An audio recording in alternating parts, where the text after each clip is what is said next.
Morena koutou. Good morning, everyone, and welcome to this morning's Kaipara District Council briefing, beaming at you live from Council meeting room in Dargaville. And for this morning, I'm going to open today's gathering with a karakia.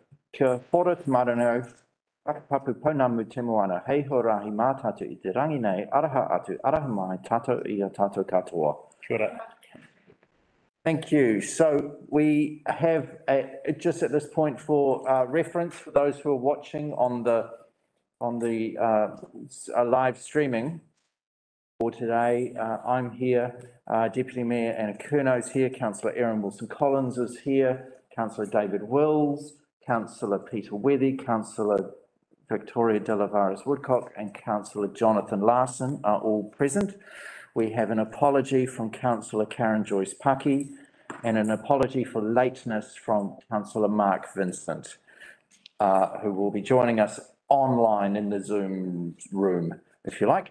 But for the rest of the purposes, there are 7 of the elected members are present in the room today here in Dargaville. So thank you. So at this point, we're going to move on with the content of today's briefing. And the first item here is the exposure draft for the National Policy Statement for Indigenous Biodiversity. And of course, this includes the work which has been interesting and controversial around Northland regarding SNAs or significant natural areas. And this also links with the work on the Kaipara District Plan Review.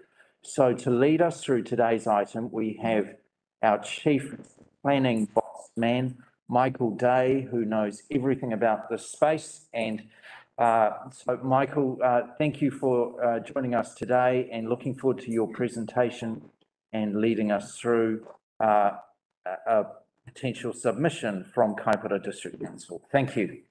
Thank you, Worship, and good morning, elected members. Yes, I am leading today's discussion on the exposure draft of the National Policy Statement for Indigenous Biodiversity. So the purpose of this briefing session today is to introduce the exposure draft to elected members, to discuss potential implications of a Kaipara district, and then to seek direction on key areas which elected members wish to include or may wish to include in a Kaipara submission. So the exposure draft was released by Ministry for the Environment last month in June, and it's open for public feedback until the 21st of July this month. I've got a few slides here, 7 or 8 slides, and I'll try and get through them pretty quickly. I'll take the paper as read, and the intention is for elected members to hopefully have some robust debate and discussion, and then to provide some direction, as I mentioned, on key points feedback. Okay. So at a glance, the NPS seeks to introduce a nationally consistent approach under the RMA for the protection and maintenance of terrestrial Indigenous biodiversity. Now, I note terrestrial because as drafted, it excludes biodiversity in the coastal marine area and aquatic Indigenous biodiversity. So essentially land, biodiversity on the land. It will require the identification and mapping of significant natural areas. And as drafted, councils are required to notify a plan change within 5 years of the gazettal of the National Policy Statement to include this work in their plans. Other key points there on the screen, councils are required to collaborate early and meaningfully with landowners and tangata whenua in the identification of SNAs. Councils and tangata whenua are required to work together to identify and protect taonga species within the district. Existing land uses within SNAs will be provided for and enabled so long as there's no increase in intensity of effects. And there's a more flexible regime proposed for use and development of Māori land. So hopefully you can see that slide there. It talks about the proposed timeline for the NPS. So as I mentioned, The intention of the government is to gazette it by the end of this year, which is to make it operative. Councils who have not already identified significant natural areas within their district plans, and I say that because some councils across the country already have, they will have 5 years to identify those SNAs and bring them into their plans.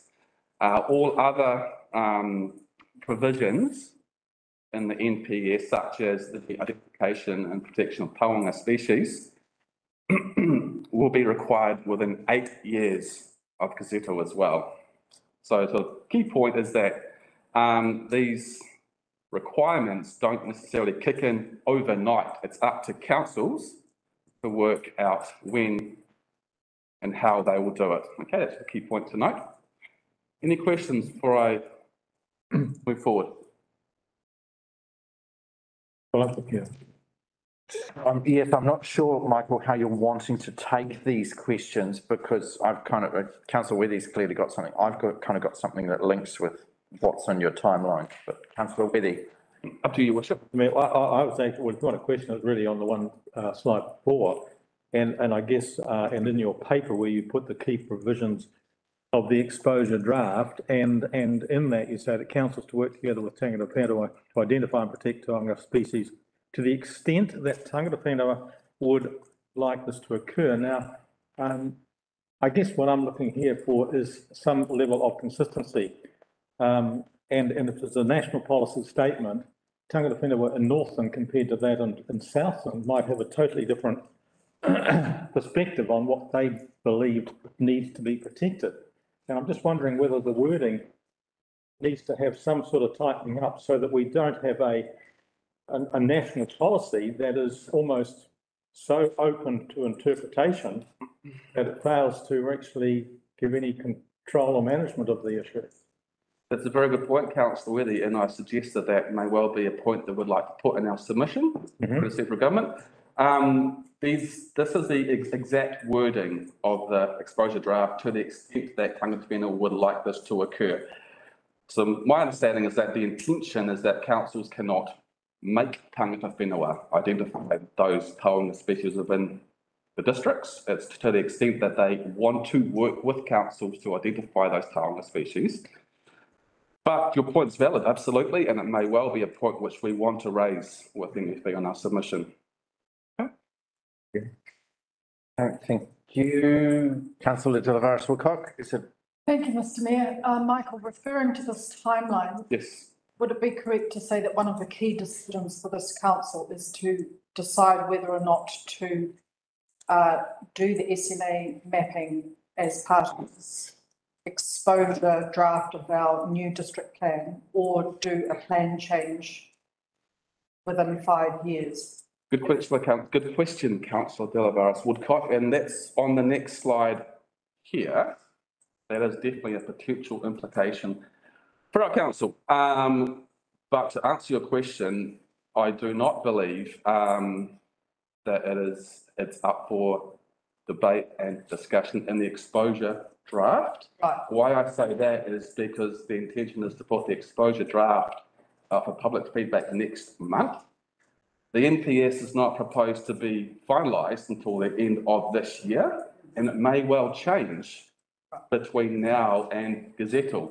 Case in point, the draft NPS, which was out for public feedback in 2019, that had 7 objectives. This one's got 1 objective. It had a different number of policies and a whole lot of different provisions that the exposure draft has. So it's too premature, right, to put it in the exposure draft.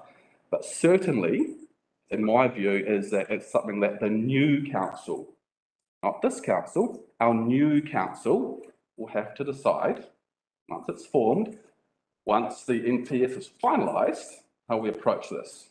Absolutely. Thank you. So, Michael, if we can just go back to your, the next one forward, the timeline piece. So when we say councils that have already identified significant natural areas.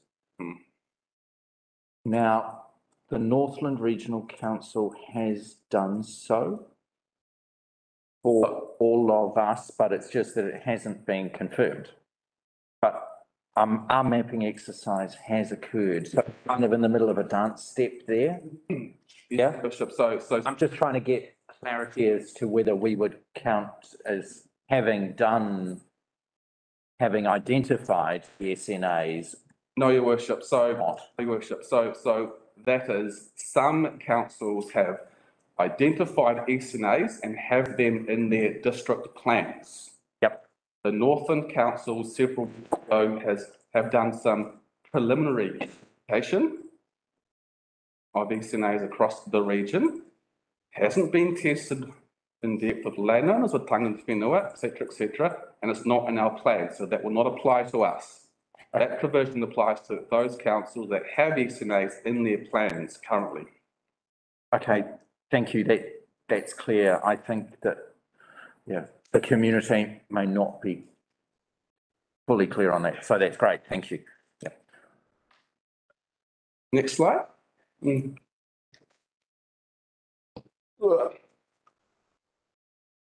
Right. So to my mind, this is the most important slide of this morning's presentation. Talking about what are the potential implications for our district. So we have large areas of Indigenous forest, shrubland, dewlands and wetlands across our district, which support unique flora and fauna worthy of protection. As I touched on, the NPS will require these significant areas, both on public and private land, to be identified, mapped, and then included in the district plan within 5 years of gazettal as currently drafted. The key point here being timing. We are intending to notify our district plan in the second quarter of next year. And while this new plan needs to contain objectives, policies and rules to protect and manage Indigenous biodiversity, it does not need to actually include mapped SNAs in the notified plan. Some councils have notified plans that do that, which have policies, objectives and rules for managing SNAs, but do not have, managing Indigenous biodiversity, but do not have the SNAs identified in the plans. We had up to 5 years to do this. And so the key point being that the new council will need to decide how to do this. There's an increased emphasis on early and meaningful engagement with landowners and tangata whenua to do this. I don't think it's something that we should rush. It needs to be transparent, open and meaningful, because we're talking about potential impact on private property rights here. And there is always a tension when council looks to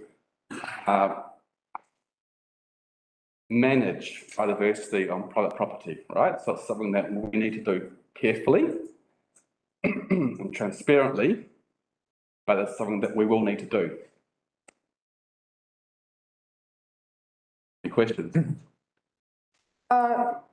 Looking at the summary, the existing use rights are protected. For example, pastoral farming can continue. However, if the RMA changes to stop that existing use right privilege, how would that then, would this national policy have to be changed, or what's the hierarchy there? Good question, Councillor Delabras Woodcock. The short answer is that I don't know, because the National and Built Environment Act is still being promulgated, and I don't know what's going to be in there. My understanding from some of my contacts in Ministry for the Environment is that they intend to bring across all finalised national policy statements into the new resource management system, right? So it's highly likely that if this is in fact finalised this term, it will be brought across to the new planning system, right? So this is going to actually inform the new RMA. Highly likely that it will, the Natural Built Environment Act is what the new, it is called, but yes. The new resource management system. Yeah. If I can also add, thank you, councillor De La Barris Woodcock. That's a very, very important question that you've raised, because under the RMA changes, all existing use rights all disappear and get replaced with something new. So what happens in that transfer? So I think it's a really interesting point that we, in our submission, we may want to just say, can we have clarity? Because at this point, it's just not clear whether the cart's before the horse or the carrot before the egg or chicken, or I'm mixing my metaphors. Councillor Withy. Yeah, thank you. If you just go back to that slide, thanks, Nigel. Sorry. Yeah, my point, I guess, is that, you know, in terms of the identification and mapping of the SNAs, especially on private land, would you see the best way of doing that is to, after consultation with the relevant stakeholders, coming up with some sort of criteria in which to identify what an SNA is? Otherwise, I see the potential for private landowners and tangata whenua and council all to be at loggerheads trying to agree on whether certain areas on private land do qualify for FCNA. So for the chair, Appendix 1 of the NPS sets out the criteria. Okay, that's fine. Yep. Very clear.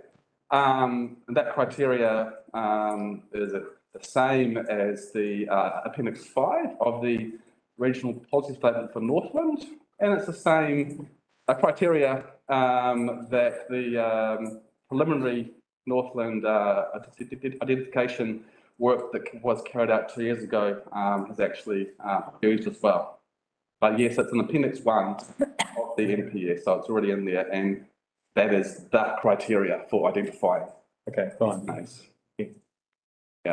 Councillor Wills. Thanks, Mr. Mayor. Thanks, Michael. On that subject, we did a bit of work going back when this was first mooted to be put in the long-term plan, and then it was taken out for further discussion.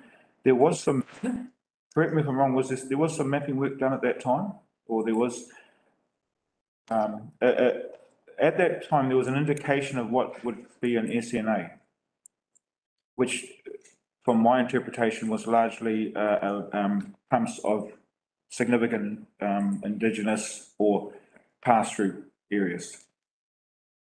That's my interpretation. No, I'm saying finish my questions, please. Yeah. Can you please, is it? Yeah, that's My question with this, what's been brought to the table with Appendix 1, it seems to have taken another step by including areas that have been degraded and are not necessarily pristine. Is there an interpretation of what that means? I know it was quite late, but I asked a couple of questions on this subject. I don't know if you got the email from me. I haven't read your email, but Okay, well, my question was, is that in this, in the Appendix 1, it says SNAs may apply to degraded industrious vegetation, ecosystems and habitats, and not only the best or representative examples, page 31.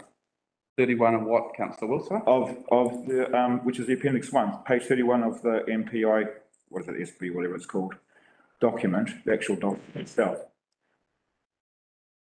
My question relates to that because you've asked, your preferred option is option 3, which is to adopt the assessment criteria as per Appendix 1 in assessing SNAs. So my question that I asked was, what and how will the criteria degraded be measured and decided? And I asked the question, for example, a partially reverted pasture farm or poorly maintained exotic forest as an example. They will meet the definition of degraded, but will that mean that they actually could be designated SNAs? Which wasn't how we interpreted this discussion 2 years ago when we started the process. I'm not trying to put words in your mouth, I'm asking a question, Michael. They seem to have expanded, correct me if I'm wrong, they seem to have expanded the definition of what will be protected under the SNA policy or legislation. I'm just trying to scroll through to actually find what you're specifically referring to, councillor Wills, before I answer the question.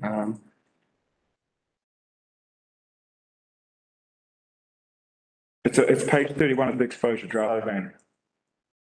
So I'd say from a process perspective, they started out with an initial, super initial, early pre-exposure interim version, got some feedback from the world and have gone away and recast it and have come out again. So it's less about the difference between then and now, and it's more about now and how it fits going forward than the difference between then and now, because it's kind of like a process related reset. Getting a nod there from Catherine. My concern is that, have you found it yet? Yeah, so that's a key assessment principle. Yes, it is, and I'm asking who or how is the definition of degraded going to be defined? And I have read the other documents in support.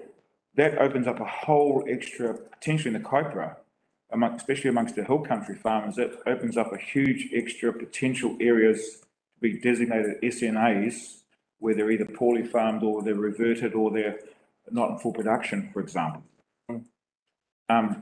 It's a concern because you're asking for feedback in this briefing. Yeah, That very good point. expansion is a concern for me. I agree, councillor Wills, and that's something that we should put back to MFE, feedback, absolutely. Yeah. The other thing is, which was commented on before, was the MPISB places no requirement on farmers to fence an SNA. Okay?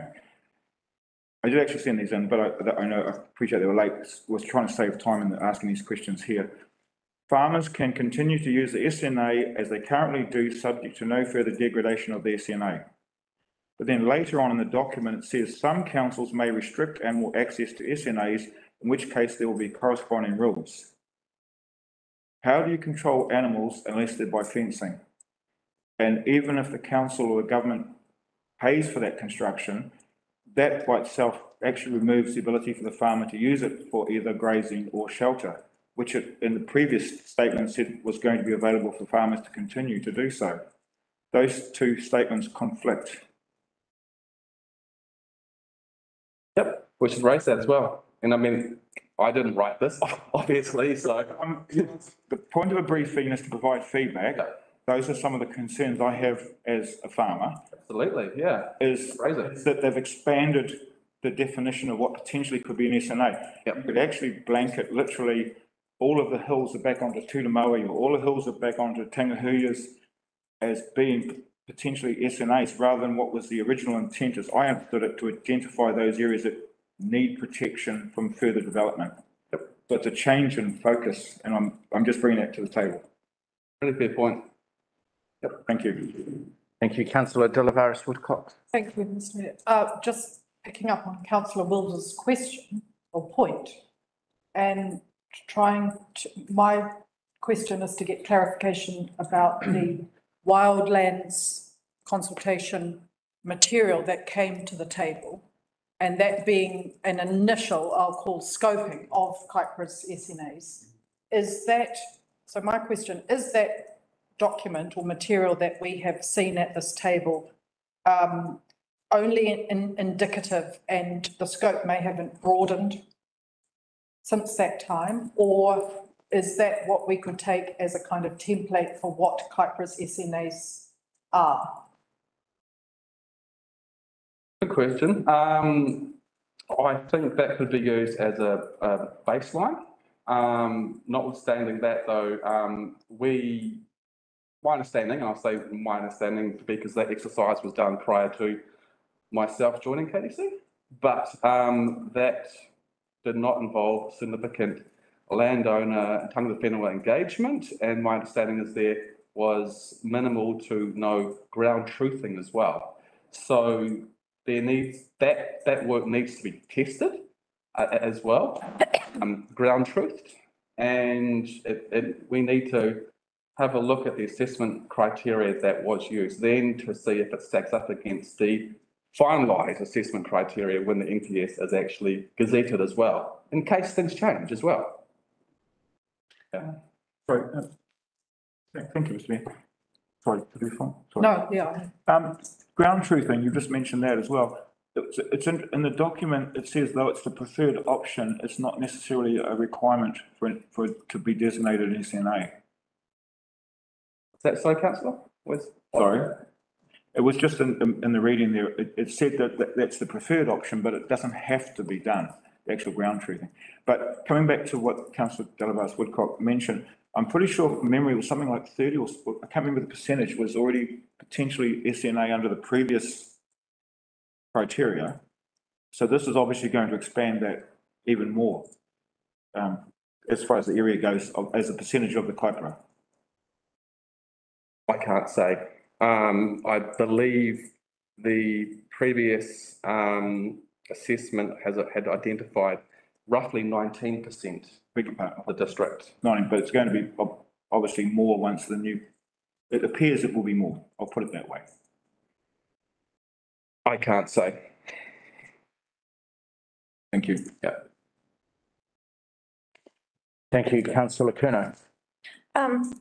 Yeah, so I'm just trying to get absolute clarity on where we are. We've done the initial assessment according to the criteria that were, you're saying the criteria have not changed between then and now in terms of this Appendix 1, the new criteria. Is that right? What you graded it? Sorry, I'm just trying to get clarity. So the criteria, there's some 4 or so pages of criteria. The actual 4 key aspects certainly have not changed. So that's representativeness, diversity and pattern criterion, rarity and distinctiveness, and ecological context criterion. They haven't changed. I can't 100% say that the nuts and bolts inside each one have not changed, but those 4 key pillars haven't changed. All right, so there could be some shifting around if we, And I can't, when we get to redoing our assessment. And then I just had another, and it's more a point for the submission, just, is there any linkage between this and I'm thinking in particular for us, the Kaipara remediation program and the fencing and protection that's going on there? Because it just seems that they're kind of, they're possibly overlapping or yeah, how do those 2 initiatives sit alongside each other, or do they not? I would say there's an element of overlap there, especially if the Kaipara Moana mahi is fencing off key pockets of Indigenous bush or remnant bush, then absolutely. If it's not Indigenous bush, for example, it's not fencing off, then will be less of an overlap. Yeah. And then just for absolute clarity, when there is a land use change, so I'm just thinking particularly I'm thinking about Mangawhai Central development, where there is an area which is now being fenced off as a wetland, but previously was just degraded grazed paddock. But that will happen at the land use change. So yeah, it comes down to these sort of degraded areas that are currently just paddocks that are, cows are sort of stomping through the mud. And so at what point does that change its status? Well, when councils will do the assessment, district-wide assessment of what constitutes an area being deemed to be significant, it has to be in a point in time. And so if an area is in the process of being regenerated or improved, et cetera, if it doesn't meet the criterion to be significant at stage X, then it's not significant. Yeah. Just another key point I should say as well is that the provisions in the NPS that relate to SNAs do not kick in a district plan until councils have done the plan change to identify SNAs as well. Does that make sense? Okay. Michael, I have a question regarding that notion of rarity. So for this national policy statement, are they referring to rarity being within a district council rohi area, Takiwa, yeah? Or are they referring to rarity in a national context? What I'm talking to here is kauri trees, mature kauri trees and mature kauri forest nationwide is now quite rare. But in Kaipara, it's not so rare, if you get my point. It's part of what we have here, but you can't get it in Otago. So does that make it rare because it's only here as a proportion of the SNA, the thematics, if you like, or constituents of an SNA in Kaipara includes Kowhai Forest on the shores of the harbour, for example. You can't get that in Dunedin. Yeah. Good question, Your Worship. So, yeah, Just looking at the, that definition of rarity. Yeah. Is it linked with the tangata whenua? so there's about 8 attributes here which relate to rarity, and they include provisions such as does the area provide habitat for Indigenous species that is listed as threatened or at risk in the threat classification system?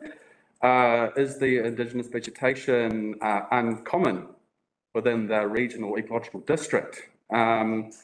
Does the area support Indigenous species or plants that are or near its natural distributional limit? The type and location. So there's a whole range of features, shall we say, right? And so at a glance, yes, I mean, kauri forests would definitely fall within SNAs, all right? These are key taonga species. These are definitely areas which would fall within SNAs. Yep. Okay, thank you. Councillor Tilivaris-Woolcock. Changing subject somewhat, I have questions around the provisions of the restoration and am I jumping too far ahead? No. Open briefing, you can. Okay. So I refer to page 26 of the exposure draft statement. 3.21 restoration. Local authorities must include objectives, policies and methods in their policy statements and plans to promote the restoration of Indigenous biodiversity.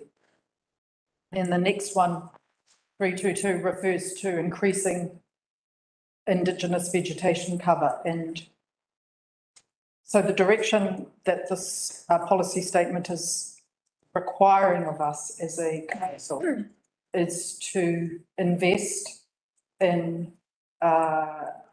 promoting the restoration of our tree cover, for example, and based on a percentage. I read here that in the budget there is money in this financial year for this statement to come into gazetting.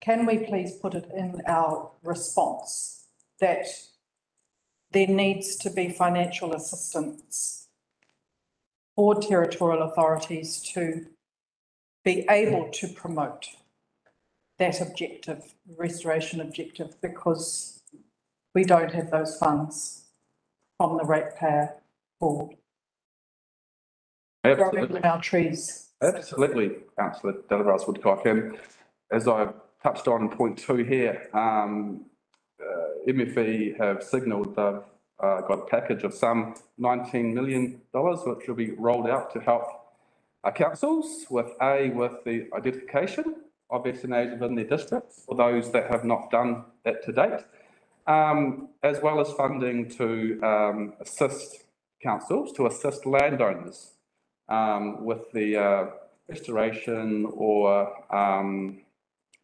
protection, shall we say, of significant areas on their properties, right? So that's definitely something that our council should be looking to tap into in due course, and I definitely agree that it should be a key point of our submission. Absolutely. And another underscoring that point is that there's a conflict, internal and external conflict between the objectives of this statement and the government's other reform programs. Because on the one hand, they are destroying local government or disestablishing our role and our remit as a public institution. And on this hand, they are raising the role and expectation of what we can provide and achieve as a territorial authority. So somehow that needs to come through in the response. And it's another key point which we could make. Absolutely. If council desires, yes. Thank you, councillor Kerno. I saw your comment on the 19 million and I wondered, nationwide, is it enough? And should we be pointing out that it's lovely that they're thinking in that way, but I'm not sure that 19 million cuts it across the entire country to support. I mean, the SNA identification is a big expense in itself. And then to put in place programs to encourage landowner protection is another major project. And I just feel that might be part of the submission, that 19 million may not be enough to achieve what they're hoping to do, particularly when you look at the amount of money that's been spent in the other categories of supports. Yeah. We could definitely include that. Yeah, absolutely. Yeah. So on the screen here, I've suggested a few key points which we could include in our submission. So as I touched on, the feedback period closes on 21st, and so the KDC submission will need to be signed off by the Mayor and the Chief Executive. What I'm suggesting is that elected members today provide verbal feedback, take that on board, and then also have another week until close of play Wednesday the 13th to provide myself with further written feedback, and then we will incorporate that into our feedback. Okay. So key points there that I believe as a good starting point for our submission is that we support the intent of the NPS, recognising the need to maintain Indigenous biodiversity. Deputy Mayor has suggested that possibly 19 million is not enough, so we can add to that there. I believe that we should support the staged approach there, but I'll be keen for some direction and the room for that as well. The overall assessment criteria, I think we should support. Councillor Wills has touched on the restoration aspect, and we can definitely query that as well. And the exceptions clauses in 3.11 as well, I think we should set those as well. Now I'm wanting some further direction on those key points and then any other key aspects which elected members want to include in the feedback. Thank you, councillor Wills. Thank you, Chair. Just on the 19 million, how many councils will that be roughly divided between? On the top of my head, and one of you would know this more than me, there's some 70 odd councils in the. So roughly between $250,000 and $300,000 a council. Roughly. Yeah. Just using rough numbers, I'm not. I want to refer back. 20,000. Sorry? I said it's probably divided by size.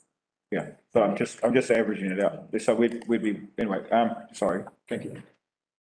So refer back to 2020, because we got, is it Wildlands to do the initial SNA project for us, identification. And I think we budgeted something like $200,000 or $210,000 for that project at that stage. That's a question. Because that would give an example of that money which we've already spent. I am asking, will that be the basis for the Kaipara Council going forward? Like, will we be able to utilise that money that we've already invested in this process? My first question. I believe that the work to date is a great starting point. And so I'm not 100% sure what the question is. Sorry. The question is that the $200,000 that the Kaipara has already sunk into identifying and mapping SNAs with wildlands, which we did with the other councils in Northland. Yes. Will that be able to be utilised in this process going forward? Yes. The information that they've already provided today? Because the 19 million, which sounds a lot of money, I'll use that as an example. As a small council, we've already spent over 200,000 in the initial stages. So I just want, in your response on the 19 million, may I suggest that you include a practical cost to us to date, which is only in the mapping aspect, when in fact the 19 million is to be used in trying to promote and other aspects to this process. So rather than just saying 90 million is not enough, you can use the practical example that the Kaipara Council has already invested $200,000 and we're only partway through the process of mapping alone without any funding to help farmers fence or protect or develop, which is, so I'm trying to give a justification, if you like. Yes, thank you, councillor, and I can work with my team to get those exact figures which were spent to date, and we can include that in that submission. Yep. Right, and then the other one is just purely the support assessment. I'm just concerned that the degraded is how much, where's the cutoff line in either reverting or developing that criteria is met for that definition, please. Thank you. Okay, thank you.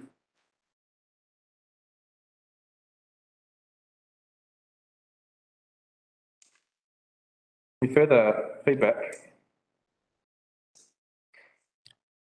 Well, Councillor Vincent has his hand raised, I can see.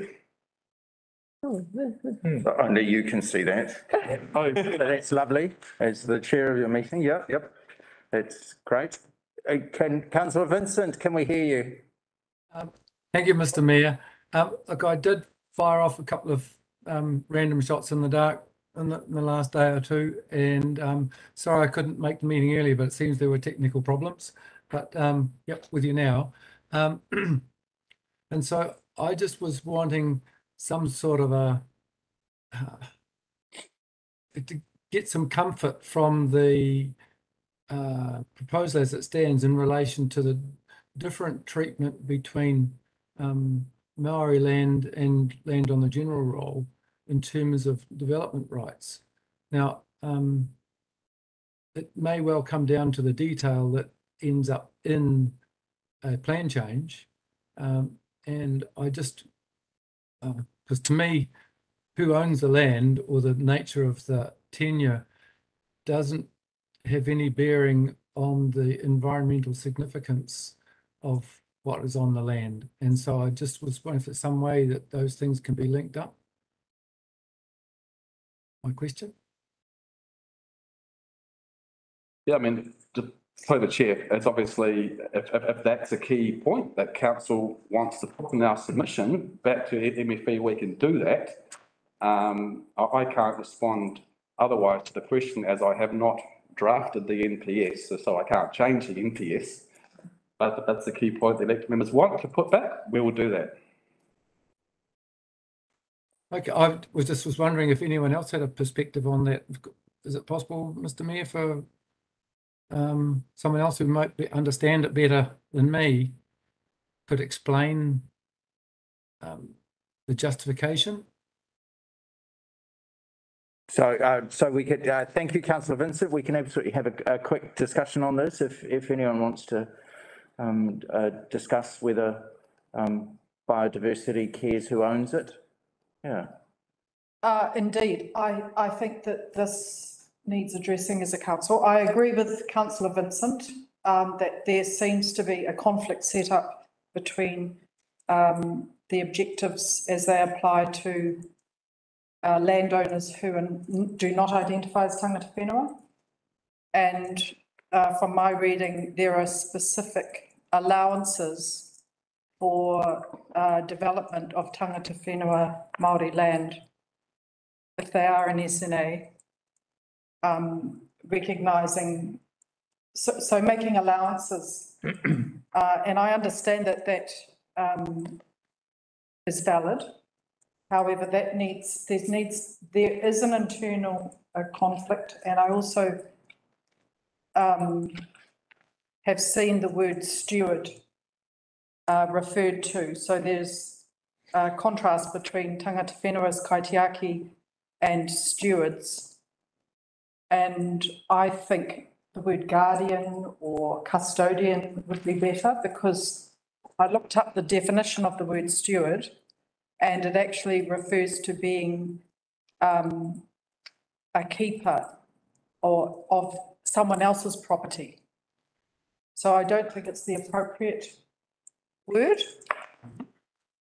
And that also speaks to Councillor Vincent's point of the internal conflict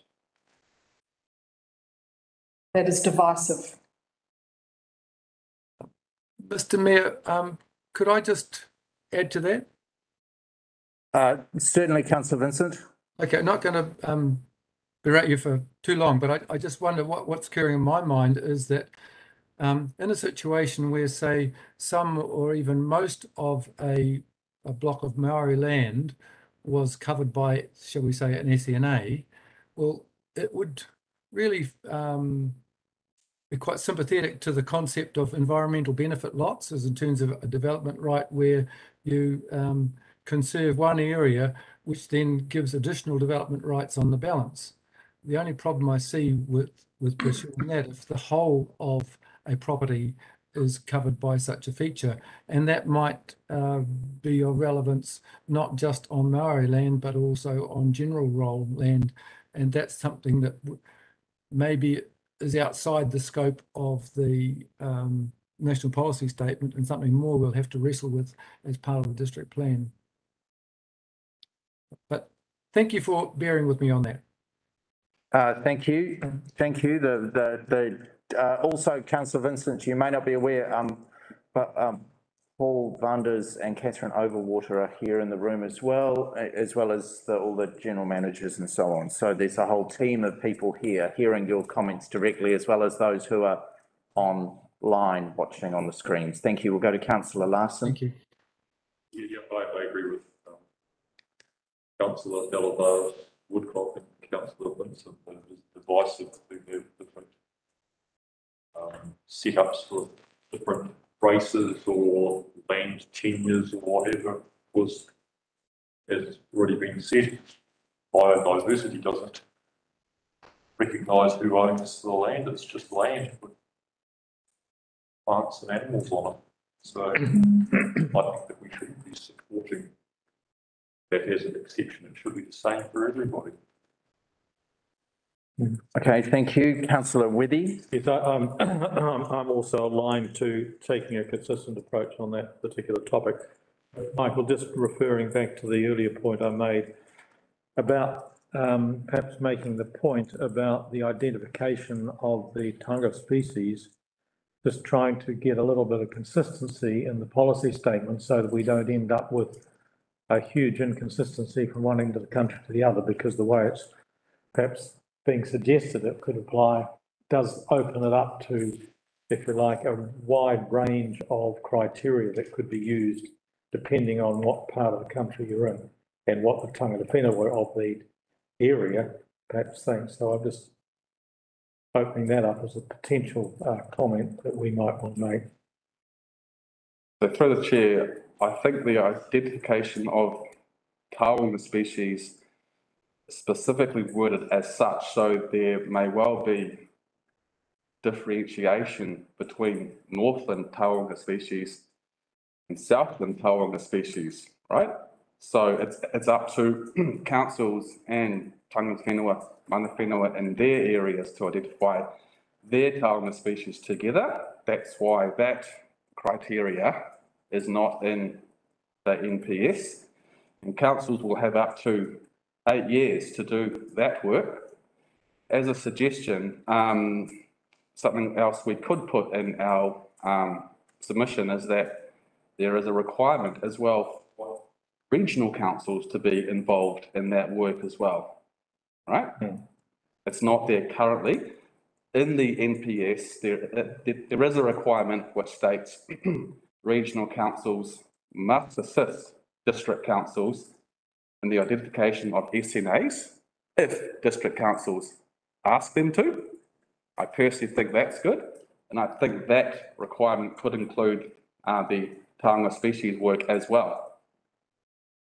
Because there's requirements on regional councils to do regional biodiversity strategies, et cetera, in the NPS as well. So it makes sense in my mind. Yeah. That what comes back around. Yeah.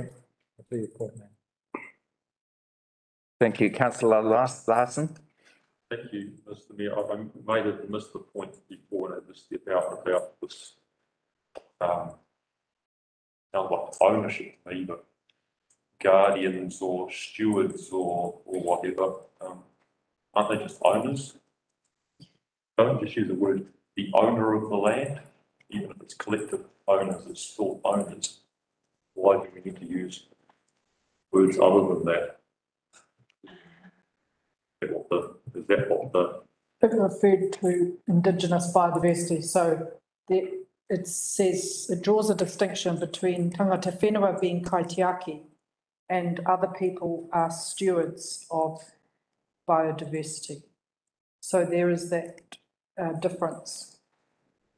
So it would, yeah. Again, I think it should just say owner. It's a very well understood term, and we really all have that in our rating system in the district council.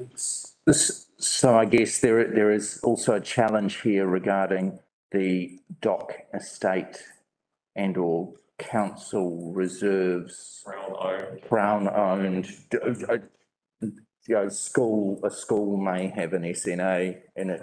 Browns, for example, you know, it's so those definitions of ownership may be complicated in that sense. But certainly, I guess, Councillor Larson, you're talking specifically here to private ownership rather than state ownership. No, I'm talking to all ownership. In fact, the examples you've given are examples of state-owned land and council-owned land. So they are the owner, the council, the owner, the Crown is the owner of those public pieces of land. So they're still owners.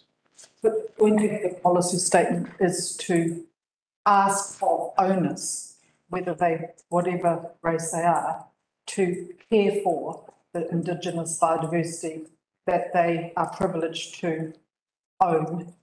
But here I have a concise Oxford Dictionary definition of steward is a person entrusted with management of another's property, especially paid manager of a great house or estate. And that's why I believe steward is inappropriate. Thank you.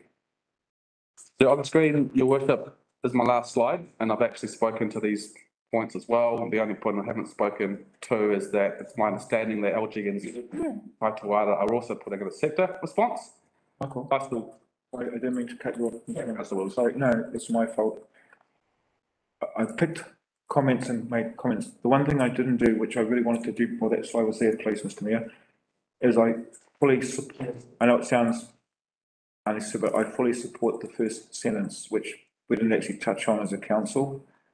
The fact that we actually support protecting it. We sit there and I question it, but I never once made that statement, and I just want to do that now, as I fully support the intent of what we're trying to achieve with it, and I think that could be noted in your feedback. Okay. Absolutely, I do, I don't know that we understand the need for this and the need to protect that Indigenous biodiversity, please. Sorry to interrupt you then, Michael. Fine, thank you, Councillor. That's all, Your Worship. That's the end of my presentation. As I touched on, submissions close on the 21st of July. We will put in a submission signed up by yourself, the Chief Executive. I understand MFE intend to gazette this by the end of this year. Again, it's their timeframes, not ours. That could change, don't know. That's all, your worship. All right, thank you. Are there any further questions or comments on this subject before we move on? Just to Councillor Kerner. be providing my feedback to Michael, I don't actually agree with the sort of the one size fits all. I think there are exceptions around the Māori land that, and I think the legislation or the proposed policy does point to those quite clearly. And so I will provide my feedback to you in writing on that.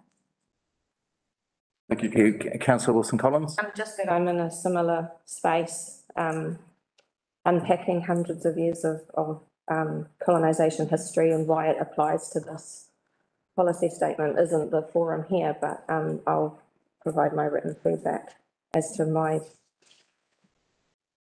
thoughts on those topics raised today. Thank you. Thank you. So elected members have an opportunity for written feedback by Wednesday, the 13th of July next week, a week from today. Yep. Thank you. Thank you, Michael. Right. Okay. Well done. Thank you. So we'll move on to our second item for today, which is our Mangawhai Museum loans item. And we have Graham Coleman presenting this item for us.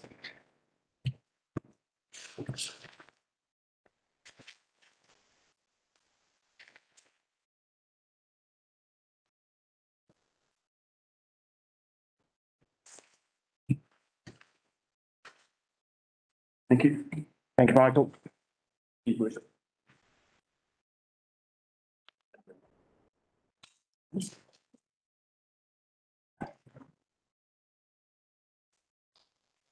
Okay. Thank you, Mr. Graham, good morning. Thank you. So as you would have seen, we've had a request from the Mangawhai Museum about the loans that they've got. I've currently got two loans that we've advanced to them back in 2014, totaling 100,000, 50,000 each. And those loans are due for repayment later this year. And they sent a letter to us, which I've included with the information of the briefing. They've requested that the council forego the debt or forgive the debt. So what I'm seeking today is just sort of feedback and guidance on how council feels about that and whether they prefer another option. And so on the paper that I've provided, I've given sort of three options that we can consider. One is to accept their offer and write off the loan.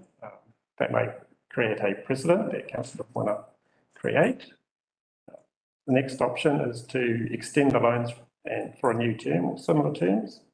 At the moment, the loans are interest only, so they're paying the council's interest borrowing, which is around about 4.5%. So no principal has been repaid during that term. And then the last option would be to obviously enforce the loans. So that's to try and to forgive them and to try and see the payment at the end of the year when they fall due, but that would put the museum into a difficult financial situation. I'm really just seeking some guidance from council before I put a resolution to the council meeting how to proceed. There was a question that came through from Councillor Vincent around the land that the museum sits on that is council land, and there's a license, they have a license to occupy, and it's got a peppercorn rental of $1 a year. Yeah. Sorry, can you repeat that last sentence in your last? They've got it's a license to occupy with a peppercorn rental of $1 a year. $1, that's what they pay. Peppercorn rental. Okay, thank you. Thank you, Councillor Kerner. I'm just wondering, has any work been done around, I mean, I totally agree that if we forgave this loan, it's setting a precedent, and we have two other substantial museums in our district. Has any work been done around what would be the cost to council if we forgave this, and then establish that precedent that that was a level of support that we offered to museums, basically looking at those loans and spreading them out over the period, saying, okay, that, and getting an annualised amount per year that we... No, I haven't done any further work on that. Would it be possible to do that before it comes to a decision? Because I just, it seems to me to sort of make a decision in isolation about this one thing when actually potentially it could be setting a precedent for all three of the substantial museums. And we have in our strategy we have talked about wanting to support the creative sector. So what I'm thinking is that maybe this is the time when we actually look at what that, particularly around the museums, what that support could look like and how much it would cost and how would it be funded. I guess it might depend on which outcome we picked. If we said we wanted to just extend the loans for a different term and ask them to repay it, well then that supports, we're not going to give that same support to anybody else. Yeah, It'll depend on the outcome of the briefing really, I think. And it may mean that we need to work with the community team or something else to do that work, maybe outside. Yeah, I just think it would be helpful to have that broader picture when we make this decision, because even if we decide, no, you're just going to have to pay it, there you go, then that sort of, it doesn't seem to sit well with our stated strategy of wanting to look at how we might support the creative sector. And we haven't done so really.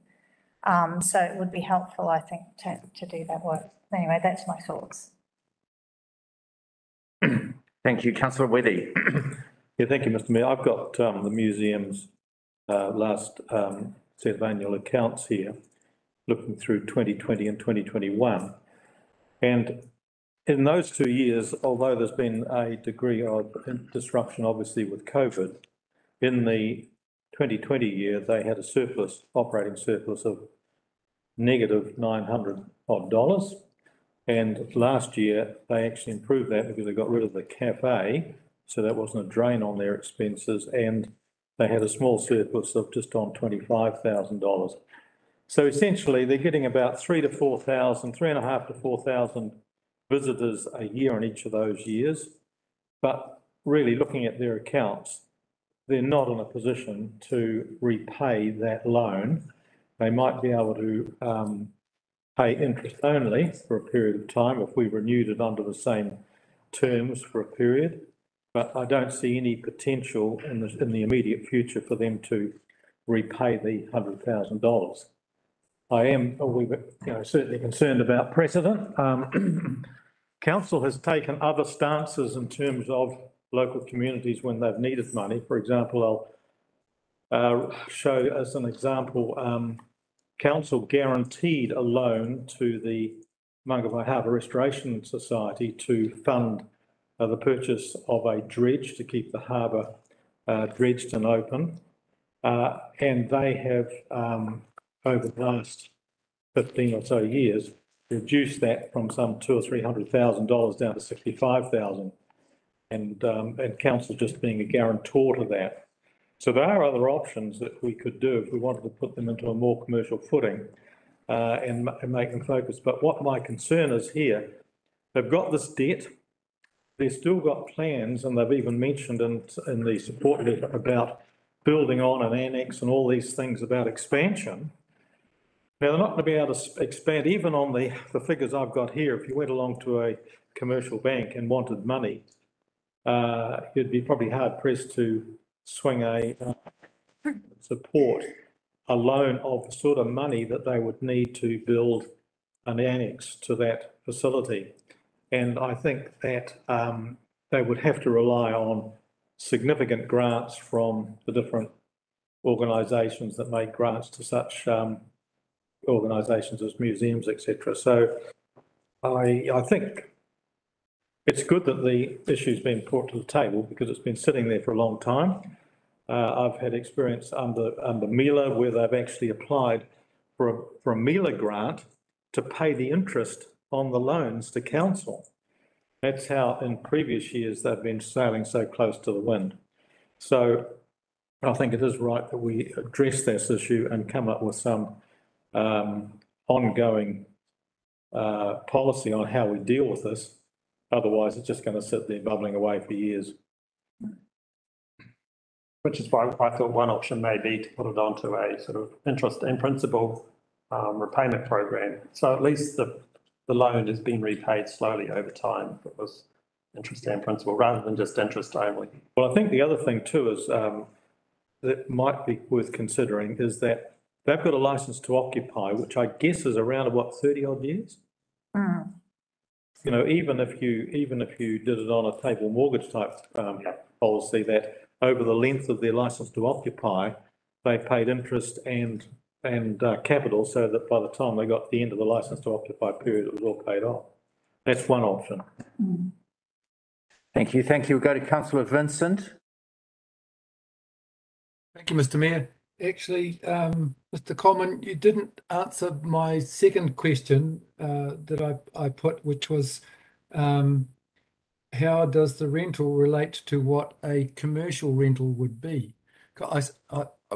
Before you answer, I'd just like to set the context in that, having come from a time as being part of a board of another museum in the district, I'm well aware that the Kauri Museum benefits from the nominal nature of the rental of its site.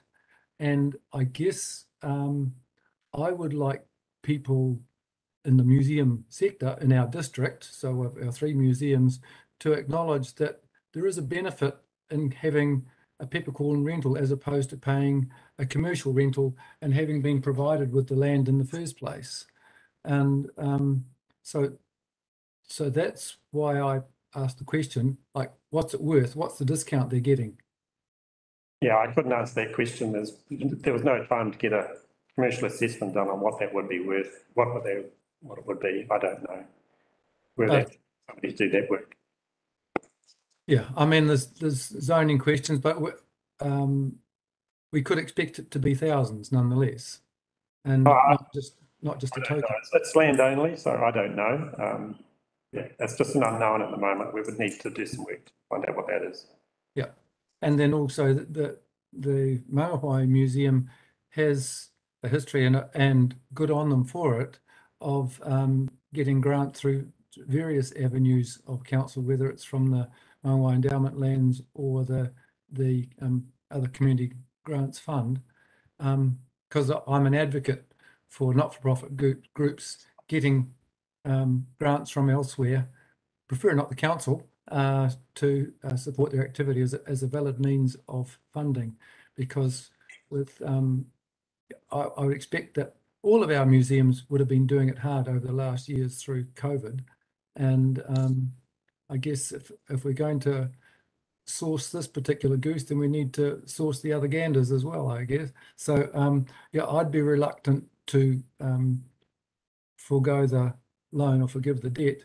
I would say also, further comment, I actually would have been quite happy to deal with this report as it is at a council meeting where we're going to make a decision. I can't think of any other options, although there's been a suggestion from Councillor Worthy about the idea of or was it from you, the idea of a table mortgage, rather, so that there is some capital being repaid. And perhaps that's something that we should be looking at, as long as it was and I'd be happy with a friendly interest rate, or even if we're being friendly about it, what about I'm just throwing it out there as another option, an interest-free loan with a firm conclusion date. So that's perhaps another thing to put on the table. Thank you. Another one. Thank you, councillor Vincent. Councillor Withey. Yeah, just Mr. Mayor, just to fill in a bit of more information for councillor Vincent. Grants in the last 2 years received for operating activities in 2020 was just on 46,000, and in 2021 was 67,000. Donations from fundraising, and they get a lot of support from the local business sector in Mangawhai, 79 in 2020 and 68.5 in 2021. So that's the level, just to give you an indication of the sort of the level of funding that they're getting from either local donations and sponsorship from the local businesses, which is about on par with those grants and subsidies they've got from other national bodies that support museum activities. So, you know, compared to the $100,000 loan from council, they're, you know, a step down from that. So I just want to let everyone know just exactly the type of financial position the organisation's in. So, yeah. Thank you. Councillor Wilson Collins. Thank you. I was sitting here trying to get in to actually ask if it was a possibility that an interest-free extension was an option if we were looking at writing off the loan altogether. And that's a middle ground. So I just wanted to say that I was already on that page if that is an option. But I sort of feel like we need the proper paper with all those options there before I could give any direction, I guess, just to be able to see all the different ways of going about it. Thanks. Yeah, that, just on that particular issue, $100,000 at the sort of interest rate that has been suggested, Graham suggested at 4.5%, that's about $4,500 a year of basically ratepayer funding that you'd get. But you could have two options. You could have a interest plus capital repayment table mortgage type style over 30 odd years of the LTO, or an interest-free capital repayment over that same period. Those would be good ones to have a look at and bring to council. I think, I agree with you. I think if I go back to my first point, sorry, that they need to be looked at in the context of a precedent, because if we're going to do an interest-free loan or a table loan, then we need to think about others may want to take up that option too. And so what would the criteria be around that, and how does that fit in the council strategy? Yeah. So one of the things that I'm hearing from around the table is that regarding the three options that have been put up here, is that the elected members are leaning away from forgiveness of the debt outright. Yeah. Into finding a solution in another way. And there are creative, talented options that are coming through here. And as Councillor Curnow has clearly said, the absence of a policy, if you like, in this space for the council, because we don't really do this, it creates a challenge for us, because we're just going, we just don't do this. So there are broader policy implications here, but certainly that's what I'm hearing around the table is people are leaning away from that. Yeah. Councillor Weddy. Just asked that one other option be put in, because we've already got an arrangement with the Mangawhai Harbour Restoration Society, put that option in, which is basically to say to the museum, or no, if they went to a commercial bank and secured $100,000 as council as a guarantor. Now that still gives us a financial risk if they renege on that loan to a commercial bank, they'd come to us as the guarantor. But it's another one, that's really the standard to compare it with, because that's what we could do. We've already done it with another organisation in Mangawhai, and so I think it would be worth to use that as a basis to compare these other options with. Can I, Councillor Wills. just for clarification, sorry, I'm just asking, what did you mean by that, Councillor? Well, what happened at the Harbour Restoration Society, they needed to get a dredge to dredge the harbour. They came to council, and council gave them something in the order of $250,000 or $300,000 to get that dredge, but they got it as on the basis of the council being a guarantor. The council didn't give them money, the council guaranteed the loan from a commercial bank.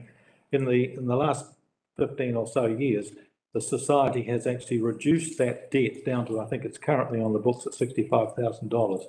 So they've paid it off. It hasn't, but council still has it on the books as the guarantor of the original loan of some $250,000-300,000.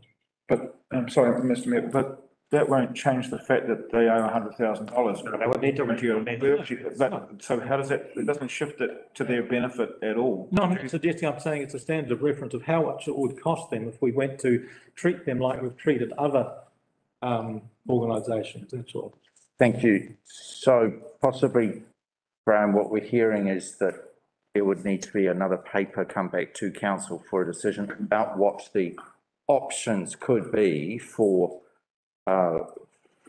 in this case, for the Mangawhai Museum. And I'd just like to pick up on regarding the Mangawhai Restoration Society. One of those options could be for there to be a targeted rate developed and consulted on in the next long-term plan for there to be a targeted rate for the community of Mangawhai to pay for this debt. That the people of Mangawhai may, for example, but those sorts of thinkings here, yeah.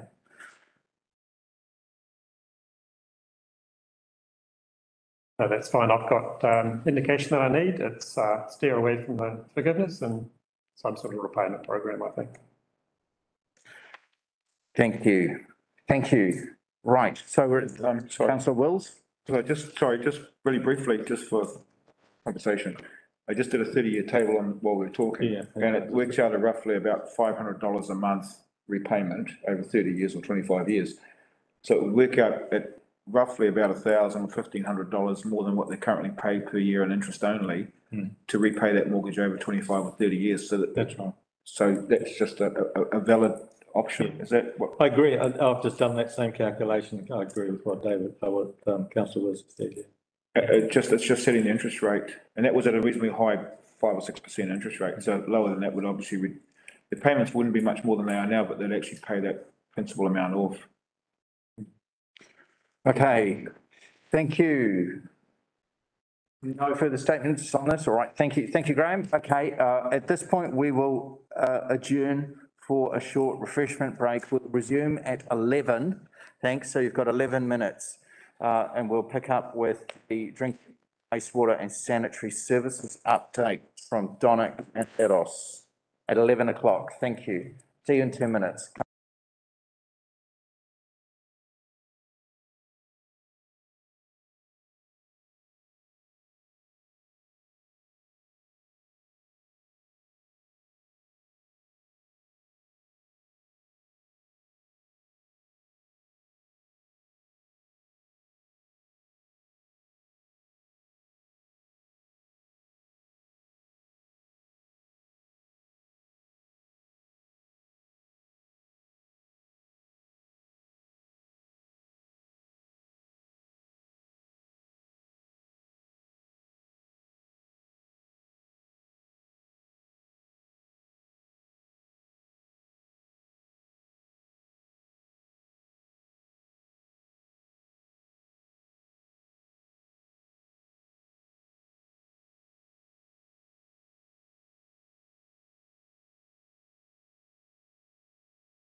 Right, we'll resume our council briefing with the next item, which is the Kaipara District Council's drinking water, wastewater and sanitary services update. For this item, we have Donick Maguzzo, who's presenting to us. And I'll just say at the very outset of this that there's a shock in this item for me, which is that the last time there was this assessment done in Kaipara was in 2006. So all ups for our team that's having to do this right now, but I'm just commenting on the fact that the last time this was done was in 2006. So it's quite some piece of work that the team is now doing. So Donick, kia ora, good morning. Good morning. So thank you very much. We have embarked on an assessment of our water and sanitary services. We began that last year, and the work includes an assessment of water supplies, wastewater, stormwater services, and in sanitary services, we look at public toilets, crematoria, and cemeteries. So Kaipara doesn't have any crematoria facilities. We use neighboring councils for that service. So the report is going to be presented to council at the end of at this month's council meeting. So under the Water Services Act 2021 and the Local Government Act 2022, councils are required to assess the drinking water, wastewater, and sanitary services. So previously, we were required to do that every so often. It was the legislation say from time to time. So now the legislation is saying we need to do that every 3 years. But the Water Services Bill, when it was presented last year, when it was still a bill, in the bill, they wanted it to be done within this year, which would have been this current year. So now we have got 3 years, but we are already in we are ready in the first year with the report of the assessment. So it is a statutory requirement, and we would like to by doing that. So I've spoken to the what it covers. The assessment covers all those 6 activities. And I also need to emphasize that it doesn't just limit the assessments to the council operated services. It also includes privately operated. So if there's a private water supplier in the district, we need to assess the adequacy of that.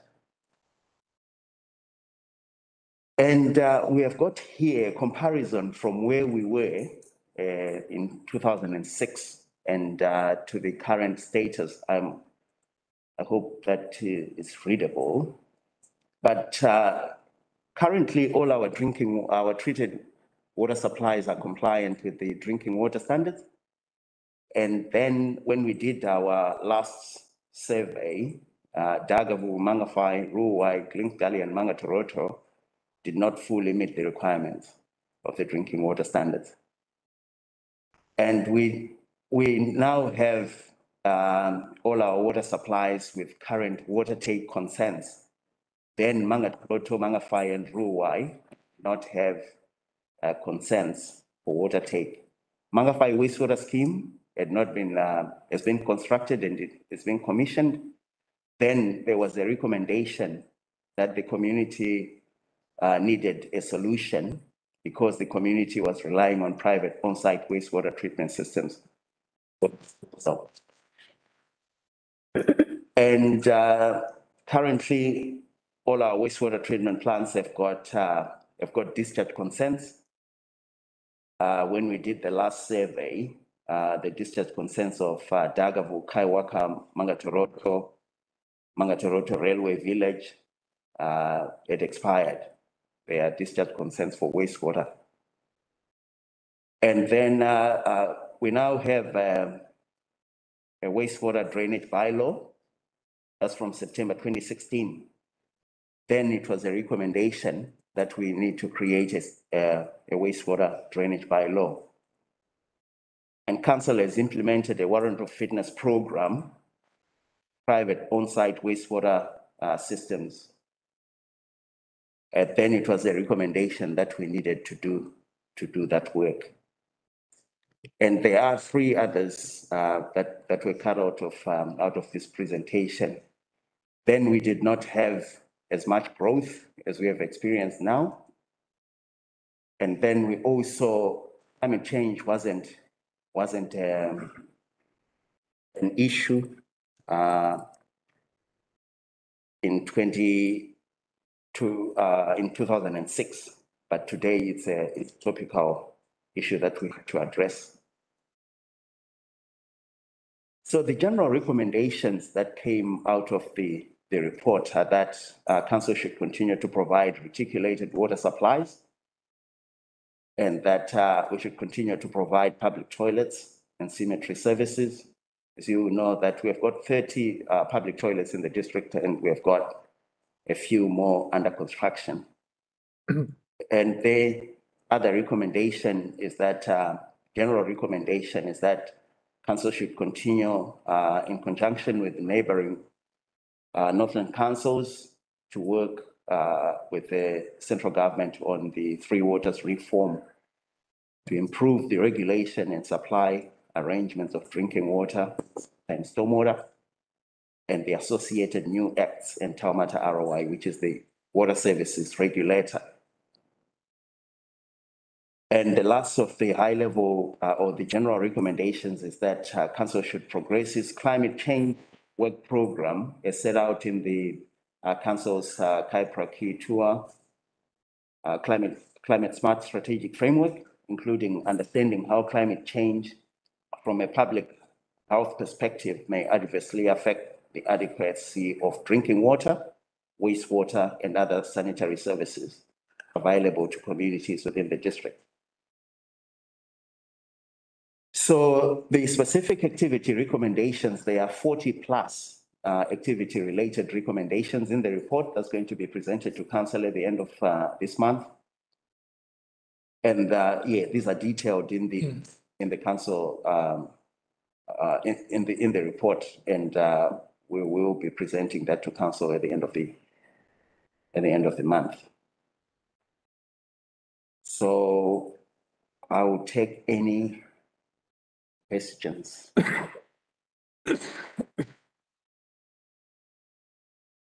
Councillor Curnow. Yeah, sorry, who, Donna, read anywhere who did the assessment? Sorry? Who actually completed the assessment for us? Did I miss? The assessment was, we got help from Kurt Martin as a consultant to compile it together for us. Okay, all right. And you mentioned that the assessment included private water supplies, or is that just, I'm a bit muddled as to whether it included private water supplies. It includes private water supplies. So it's an assessment of the adequacy. We don't go to sites. It's a desktop study. It's a desktop study of the adequacy of those services. Okay. What did it find about our private water supplies?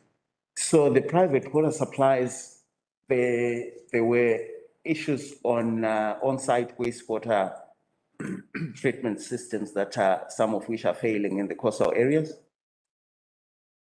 which is I would say a work that has come out of the warrant of fitness program. So that comes out in the report. Right. And just so I'm clear, it took us 10 years to get the bylaw in place from from the previous assessment to when we The got, previous assessment recommended that we should have the bylaw, and then we got it in 2016. okay. It's local government, yeah. Okay, thank you. Right, thank you. Is there are there any further questions here on this item? Councillor De La Vara Woodcock. Yes, so thank you, Dominic. About the wastewater activity, would there be any trigger from this assessment of our adequacy of our services for a trade waste bylaw recommendation to be instituted in council? The assessment on trade waste, it is a work that we are aware of that has got to be done. It's not technically triggered by this report. Right. Yes. And in terms of the word, it says here that adequacy, so the assessment is done determining adequacy of our services. Yes. And I was wondering, how is that defined? Is there criteria? Each of these services, like public toilets, are adequate if they have such and such? The legislation is not prescriptive in that respect. It is not, it doesn't actually define adequate in. So, Thank you. Councillor Curnow again. Sorry, I'm just going to go back up on the private schemes. So what's the outcome there? Like what happens next? So clearly there are some issues around wastewater discharge happening into coastal areas. What happens now? So what does this assessment lead to? So there's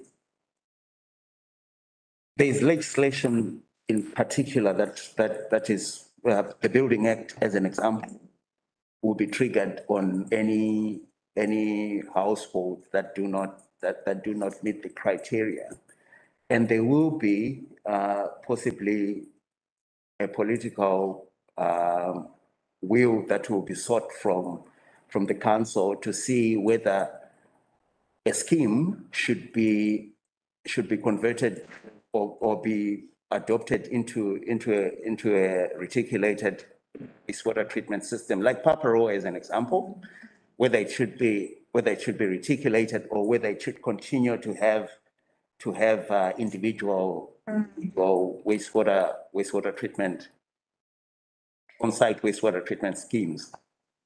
So in other words, So will Taumata Arawai sort of come to us and say, council, you need to do something in this space, or?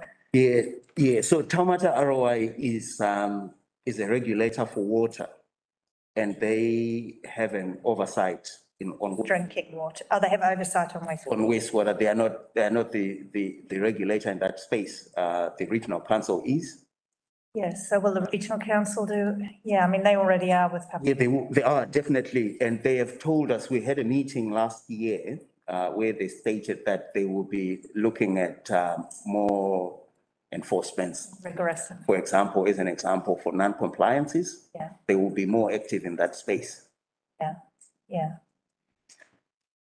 So there's going to be a lot more activity around the outcomes from this report potentially. Yes. Yeah. Okay. Thank you. Are there further questions for clarification? Yeah. Councillor De La Vara Woodcock. so when the assessment report comes to us at the July decision meeting, the end of the month, will that be noting the report or will there be attendant decisions? The report has to be adopted by council. I don't know if I'm using the right term, but it has to be a decision to say that the council, because after this, we'll be sharing the report with the regulator, Taumata Arawai, in accordance with the legislation. It requires us after we have completed it. So completing is basically getting your, presenting it to you. Right. And then after we've presented it to council, then we'll send it to Taumata Arawai. It will be published on our website. Right. those are the next steps, basically. So would I be right, I imagine from having a third party objective, having a detailed look at our delivery of our services, that there would be quite a lot of learnings for our council? Possibly, yes. Interesting, we wait. All right, thank you. So there's no further direction required here, but certainly you've shared the information with us for now. Yes, so you, in the council report that's going to come in, you will have an opportunity to read the report. Thank you. Thank you. Okay. We're at the end of this item then. Thank you, Donick. Okay. Thank you. That's very clear. So we'll, at this point, we'll move on with our fourth item for today, which is the Government Water Services Entities Bill. And we've got Anu Nama presenting for us here today about, again, another piece from central government where submissions close within the next, going to say just over 2 weeks from now, less than 3 weeks from now. So, and this item, of course, relates to the Three Waters reforms of the government. This is the key piece of legislation following the establishment of Taumata Arawai. That's already occurred. But this particular piece of bill, which is before the House and is now in select committee process, relates to the water services entities which are proposed under the current Three Waters reforms. So, Anin. Thank you, I know this is a controversial matter, as we saw last week, Your Worship. I don't propose to go through all 134 pages of the bill, but what would seek direction today is whether KDC would want to make a submission to the bill, and if that's the case, what aspects of clauses we'd like to amend. So it might be better if we take questions as we go, given the passage of the length of the bill, so I'm happy to be interrupted. So today, providing a key parts of the bill to seek feedback. There was a working group that was established by the government. We're also a technical working group, so just a brief update on their recommendations and then seeking direction for the next steps. So look, I've mentioned that it is just presenting key parts of the bill. And this is an opportunity to change aspects of the bill rather than change the outcomes of the Three Waters reform. The bill was introduced to Parliament 2nd of June, and it was referred to the Select Committee, and submissions are now closed on the 22nd of July to that committee. So we are seeking feedback from elected members by the 13th to inform the council submission. As part of the Three Waters reform, there are two bills that are proposed. The first bill is Bill 1, which we are talking today, and that largely establishes the four entities and the governance structure around those entities. Bill 2 will follow, and that will largely focus on the powers and functions to operate and enable economic regulation. Bill is expected to be put into Parliament around the end of the year. And enacted by June 23. Those dates may change, so we'll just keep a watching brief on that. What's not covered in Bill 1 is detailed implementation arrangements around asset transfer. That will be part of Bill 2. Specific powers and functions and responsibilities, again, be part of Bill 2. Economic regulation, which the government has talked about, including consumer protection regimes. Any changes that are required to the treaty settlement as a result of this bill, and changes to the current Local Government Act in the Water Services Act and any other legislation that is required to affect Bill 1 and Bill 2. It's quite a comprehensive bill, as I outlined. It's about 134 pages or so. It comprises of 6 parts, parts 1 through to 6, and then there are 4 schedules that go into a bit more detail on each part of the parts. So I'm sort of proposing that I take you through each part and just focusing on key aspects of the clauses. I would like direction in terms of, as we go through each part or each slide, that if there's any further comments that we need to make with respect to the submission. So the bill has established the 4 entities in the north, and it does set out in Schedule 2 those 4 entities, sorry, the 1 entity that makes it Entity A. And there's also quite a heavy provision to give effect to mana Atawai. What we are seeking clarity on, if we decide to proceed with the bill, is defining water services. They're defined in terms of wastewater, stormwater and water supply. They don't talk about natural streams or other infrastructure. So just seeking greater clarification in terms of the definition and clarity on what it means to give effect to mana Atawai. Sorry, what is Te Mana Atawai? Is it a document? It's a statement that reflects the treaty obligations, and that's what we're saying is we need greater clarity in terms of what that actually means. So it's aspirations towards aspiring to the treaty settlements obligations, but also other aspects of iwi Māori that they see important to local hapu. So is it a government statement? It's incorporated into the bill that we will give effect to mana Atawai. Also a presentation, it's all.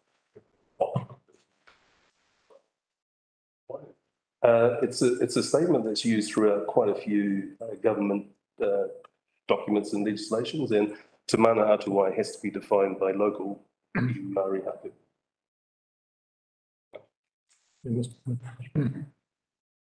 So, sorry, and then Councillor Withy, or stay on the slide, thank you, Councillor Withy. Purpose and establishment of the 4 water services entities. You know, we've heard a lot from government in this 3 waters area about their modelling based on what's happened in Scotland. As I understand it, in Scotland, when they first introduced a new arrangement for water service and supply, there were several entities set up, just the same as we're setting up 4 entities in New Zealand. Later on, they were merged together into Scottish Water. Now, we've had a lot of concern about Kaipara's ability to influence any direction within Entity A because of our size and our complexity within the district.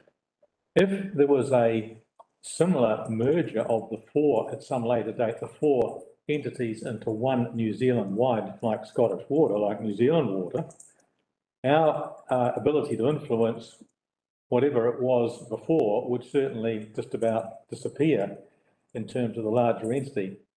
Should we be considering putting in our submission something that suggests that there would not be any merger of those entities without full and thorough consultation, or some other clause in there, just to make sure that because otherwise I see small councils like Kaipara as basically having no opportunity to voice any concern or give any direction to the water supply within.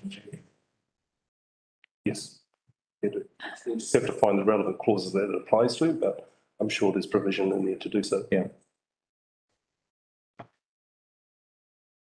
Thank you. So I have a point here regarding, as you said here, the purpose is regarding the water services entities. The interesting aspect here for Kaipara District Council specifically is about our drainage districts and our land drainage districts and where they sit and what happens with them, because your council will, on the 1st of July 2024, vanish. And what is going to happen with our land drainage districts, because it's not defined yet, regarding the water services entities. And then this links with the next thing I'm going to say, which is about Te Mana o Te Wai. Te Mana o Te Wai absolutely is about the land drainage districts. But water services entities isn't so clearly defined in that space. And there has been a lot of time in the development of all of this work about, well, is stormwater in or out? You know, when it runs through a park, is it in or out? What does it mean? So on and so on. So the Te Mana o Te Wai issues, opportunities, are definitely linked with every square inch of all of the land, which drains into every other water body, and that iwi and hapu are invited to, in the proposed legislation, to write a statement for what happens to all of those freshwater bodies. That is the giving effect to Te Mana o Te Wai, is through that statement that only one part of society gets to contribute to. So. Sorry, I just have to pull you up on that. We've had this conversation. There is nothing in the legislation that says only Māori can do Te Mana o Te Wai statements. There is nothing. Sorry, in part. Sorry, we've had this conversation, and no, that's not the way it lies. Sorry, and it also is. Respect, councillor, I completely disagree with your understanding of this. But okay, I'm going on what's written in the legislation. So what is in the bill at subpart 3, it says that iwi hapu may prepare Te Mana o Te Wai statements. It doesn't say that councils may prepare Te Mana o Te Wai statements. And it would be interesting, Anine, if we were to say, please add the words "and councils" in that point at part 4, subpart 3, that iwi mana whenua, iwi and hapu, and councils may provide Te Mana o Te Wai statements for the freshwater bodies. That would be interesting. Because it is silent on that. And all of the advice that I've ever received from having been on the government's working group is that it is only mana whenua who will be invited to provide Te Mana o Te Wai statements. And there's nothing anywhere that says anyone else can. But there's nothing anywhere that says that no one else can be involved in it. There's nothing. Sorry, but it also does go on to say that the water services entities must respond to iwi and hapu. Yeah, they must respond. Te Mana o Te Wai statements, but it doesn't say and those of councils or anyone else. That's the point. It's in collaboration with words like that. Thank you, Councillor De Oliveira Silcock. We'll stick with the slide and we'll keep it rolling. Preliminary. Well, I would like to add something about Te Mana o Te Wai, since we're on that topic. So I've got the government statement about that, or it says it draws on Te Ao Māori perspective to recognise the whole of system approach from Maunga to Moana, from the mountain to the sea. And my feedback would be that there is a disconnect and a conflict of wanting territorial authorities. The government wants us to take ownership of Te Mana o Te Wai and incorporate it into our district plan, and such things and policy statements. However, the creation of these entities is in contest with that objective. So they want what's left of us, once we've been disestablished as water services businesses, to reach this good outcome of a whole of systems, holistic approach to our environment. And yet we won't have the capability or capacity or indeed organisational structure left to influence such things as the Te Mana o Te Wai objective. And that's my feedback. Thank you. Right, we'll move on, and then thank you. Oh, sorry, and councillor Vincent has his hand up. Sorry. Councillor Vincent, coming in. Thank you, Mr. Mayor. I'd actually like to back up the truck a bit for in relation to the comments that I made, and with all respect to the presenter, if I could ask you just to go back to about the second slide, I think it was, we're saying where it says that, not there, next one, there, that one is, no, perhaps not that one. It's one which said that we're not here to debate the merits of the Three Waters proposal, but rather to see how we can, or to provide comment on the draft bill as proposed. I just would like to challenge that because the government, so this is all about controlling the narrative. The government is wanting to control the narrative by saying, well, here's some bits you can chew over, but the most important question is, sorry, it's not available for discussion at this point. Well, I think that we can challenge that. The council, as I indicated in an email earlier this week, has signed up to being one of the communities for local democracy. And I think, and it was acknowledged in, I think, elsewhere in the presentation to come, that we can acknowledge that as appropriate. But I think that should be front and centre, and these other issues are subsidiary to that, so that it is quite clear that the council, what the council's position is overall. I don't think we should pass up the opportunity to state our position, or would that compromise us receiving the $16 million? I would, well, there's a question at the end. So I just would be interested in others' perspectives on that. Maybe if I could just respond to that. Thank you. Anine, yes. I mean, the Better Off funding is separate from the conversation we're having today. So that's a separate conversation. The government has acknowledged that it is decoupled with the Three Waters. It is important that this is going through select committees, so they'll be looking at aspects of the clauses and what changes need to be strengthened as the submission. There's no reason why there can't be an opening statement in the submission in terms of KDC's overall position from an elected member's perspective.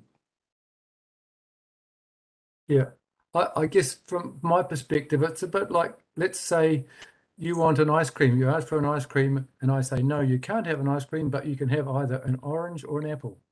So we've been given a choice, but we can't have the key thing that we really wanted. So that's, I guess, where I'm coming from with this.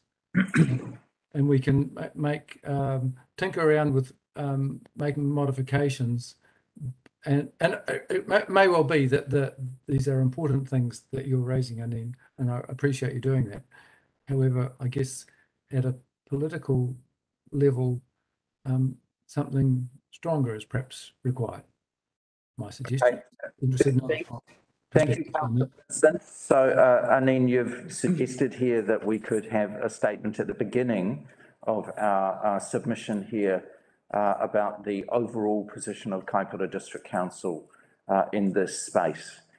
We, of course, have written versions of our position from earlier, which the council has agreed. in the past and also the Communities for Local Democracy membership, if you like. So there is potential there, and there's already written words I'm going to go from the letter prepared in September last year by me that came through the council, which still posed many questions of this council into the system, many of which still have not been answered. But notwithstanding that, it put forward the tone and I'll use the word tone that this council had at that time. And I'd say that would be a very good start place for us with the resources that have already been written there. Other elected members, is there commentary just in this space of there being, and notwithstanding the fact that each of you, please, hopefully will put in your own individual submission as well as a good citizen. But notwithstanding that, we're talking here about the collective council perspective that we're trying to get to here. So just that notion, does that work? Is that working? Is that a good direction based on what we've already decided? You mean Finally, making a statement of objection to a political statement as councillor Vincent? Is that what you're asking? it's kind of, yes, using the works that we've done in the past. Yes. As that background for Anine, who will be composing work for us. Yes? Yes. Yes, I also. Okay, thank you. And we'll need to get an update from Communities for Local Democracy as well, which is, as a collective, is putting in a submission. But I haven't seen that yet. We haven't seen anything either, sir, so we'll keep, we haven't seen anything either, so we'll keep a watching brief. Correct. With the relevant people. Yeah, I was going to say is that I have much to feedback, but I would be dominating this forum. So mine will come by the written by the 13th of July, as well as doing an individual submission. Thank you. That's a great response. Thank you. A final request though is that could this council back up their written submission with an oral one as well? Certainly put that we'd like to be present in the select committee process, yes. So yes, it's a KDC submitter. Correct. Yes, that would be great. Okay. Yep. Thank you. Are you saying that I could be part of that as well? It'll be up to your worship that would determine who I would suspect goes to represent KDC in that capacity. I don't mean it has, I'm not saying. Thank you. Clear. I'm not putting my hand up for me to do that, but I'm thinking that it's important that the council does do. Indeed. Thank you. Thank you. So that's clear. And it's in this high level for today regarding direction that we're seeking this direction from the elected members today. So thank you. And then we'll go back to your presentation a few slides on. Thank you. Sorry. Thank you, Councillor Wills. Just on a different track, just from my understanding, to help me, please. There's a comment in there about the Te Mano Te Wai and its relationship with the Three Waters. Is that correct? But I've just been reading, what's the district council's relationship with the Te Mano Te Wai legislation or because it seems to be specifically directed at the regional council rather than a district council, just in the way it's worded, with regard to what's our actual involvement as a district council with freshwater rules? Look, I couldn't pick it up in terms of the bill. It just says that the water services entity must give effect to. So can you please speak up a little, please? I didn't pick up your specific comments in the bill. What I picked up was that the water services entities have to give effect to Te Mano Te Wai, and then it'll be up to iwi hapu to define what that means specifically for this catchment. And the worships said that we should include council in that.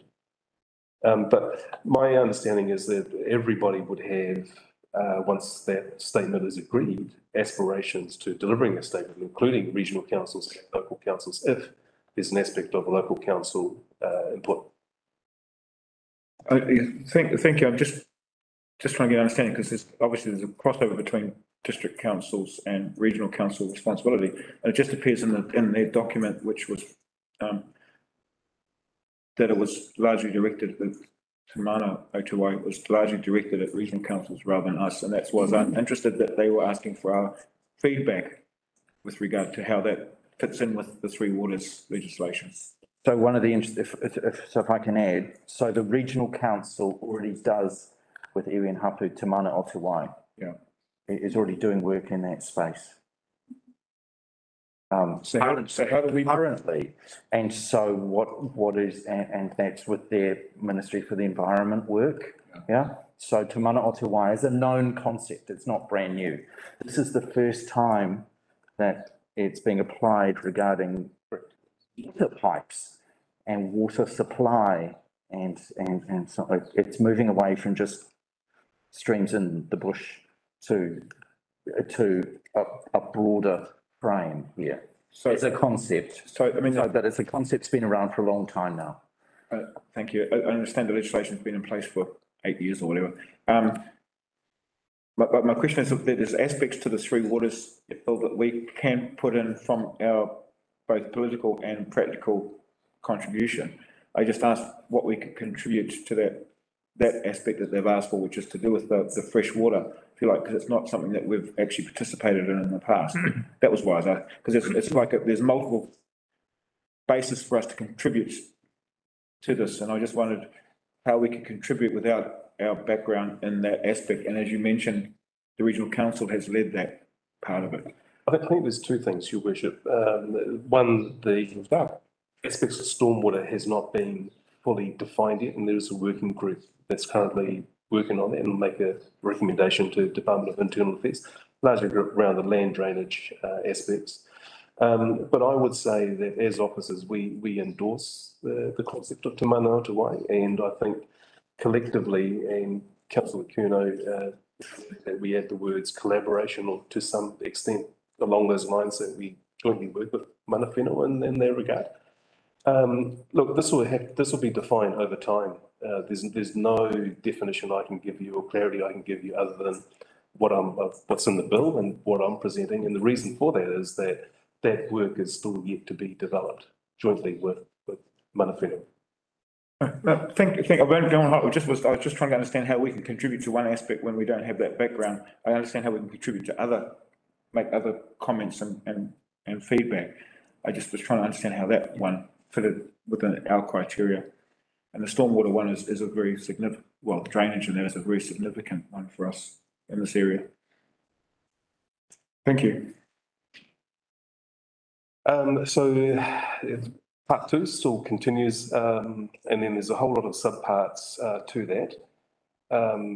Clause 10 just effectively sets out in definition what entity A is. So it is Auckland Council, Far North, DC, Kaipara, and Whangarei. That has been defined in legislation now. Clause 11 just sets out 6 objectives. And one of the things that when reading through is how do the objectives of the water services entity align with the government policy statement, which again hasn't been developed but will be developed, and how is any conflict between the two going to be addressed? Sorry, and then, so which GPS is that? Government policy statement for? So in here, it does say, Your Worship, that the government will be developing or may develop a policy statement on water. On water services. On water. Three Waters. Correct, yeah. So they do government quite a few of the sectors and Fresh water. transport as well. So they're saying that a government policy statement may be provided for. So it's provided for in the legislation, whether they do it or not, but it's provided for in the legislation. And what we're saying is that there are objectives of the water services entity. There's the government policy statement. And if they're misaligned, then how's that conflict addressed? So again, submission just to strengthen that. And it is silent on, in terms of developing an overall water strategy. So, there's an overall water strategy that needs to be set, that sets direction, a long-term direction on water strategy, water availability. It is silent on that, so we're just suggesting that that gets incorporated into the bill. And it either gets developed by the territorial authority, i.e. council, or it gets developed in consultation with territorial authority, i.e. council. Clause 13 sets out the operating principles. It talks about early and meaningful engagement with TAs and communities. We think that this can be strengthened to incorporate aspects of strategic planning, urban development and growth, and it's in both the water services and the territorial authorities' strategic plan. So again, it's just strengthening that the water services entity must work with local territorial authorities for aspects of their planning, just to make sure that we get coordinated planning. It's just a bit of mechanics here. So the water services body, water services entity is a body corporate. It's been defined. It's essentially separated an arm's length from the entity representative group, the Crown, and also the territorial authority owners. Councillor Wills. Thank you, Mr. Mayor. Just again, from my understanding, appreciate that this is quite a complex process, but the 14 members of the group, you've put in the presentation that as for the first constitution for entity A is one thing, and then it says, therefore not specified in the bill. Can you please speak to that so I understand? So is that just a transitory recommendation at this stage? That's Yeah, we haven't quite got that far yet. sorry, you just mentioned it. No. Oh, sorry, I I apologise. was just talking about the body. Shareholding structure, which is different from the regional representation group, which you're speaking to. Oh, I apologise. Yeah, thank you. And then please back to where you were. Well, we'll catch up. Hold your question, councillor Wills. We'll be there in a second. So it will be through shareholding, and the shareholding will be with councils or local authorities. No other entity can hold shares, and the division is it's population based, so one share per 50,000 population. So just picking up on your point, councillor. Sorry, councillor De La Cook has a question on this one. Well, my suggestion, and I think since you've mentioned it, is to challenge that notion of shares as meaningless. Because unless we have the territorial authority can receive such things as a dividend or, require explanation how their definition of the word share relates to property ownership or any such material things and understanding of shares. Sure, okay. Could you put that specific part in your... Perhaps you can put that in writing to, and then... Just for great clarity. Thank you. So clause 27 sets up a regional representative group. Essentially, that is the group that oversees the water services entity board and appoints the board. And help me here, Your Worship, but there was a working group that the government set up that looked at the governance and accountability arrangements, and it was made up of a number of elected members and mayors even across the country. That document is included as an attachment in my report, so you will see the 40-odd recommendations that the group made, and noting, Your Worship, that there is a side document that we talked about this morning that talks about the voting capacity. So the working group made a recommendation specific to entity A, and it is, as it sets out there, that it'll be 50-50 council iwi hapu composition, 14 members, and the membership is made up as that bullet point says. The minister, through agreeing or clarifying the work that the working group did, has agreed to that representation. And it will be part of the constitution that will get drafted as an order in council. hence why it's not specifically put into the bill. So it's recognised by the minister, and it will be given effect by order in council specific to entity A. Does that answer your question, councillor? It's interesting that you've chosen to put in the word first constitution, suggesting that there's likely to be other constitutions after that. As opposed to just a constitution and full stop. That's why I asked that. The bill makes provision for the RRG to change constitutions. Yes, yes. So this is a buy-in to get our support sorry, I'm putting my words here. To get our support at this stage by suggesting councils like us get a representative there, but that's not necessarily a long-term prospect. Because of the use of that word first. I know it's only one word, but it indicates the temporariness or It's not that's not the intent, okay? But the constitution is about the voting rules within those representatives, those 14-member representatives. That's what the constitution will do. We'll talk in that space for how that body will work together. And the very first of those constitutions is basically going to be written and co-designed by the minister in order to help it along. it's just one word, but it's just interesting the way it's stated. So it is the first constitution. Remember, because the intention is these water entities go on and on forever. So the communities 50 years from now will still be working with these entities, but their universe may have changed underneath them. So that constitution will be required to reflect that. For example, if there's a volcano that takes out Auckland and it no longer has most of the population because they all moved down to live in Taranaki, say, then what happens to the rest of entity A? Yeah, so under the constitution, you'd need to rewrite the constitution.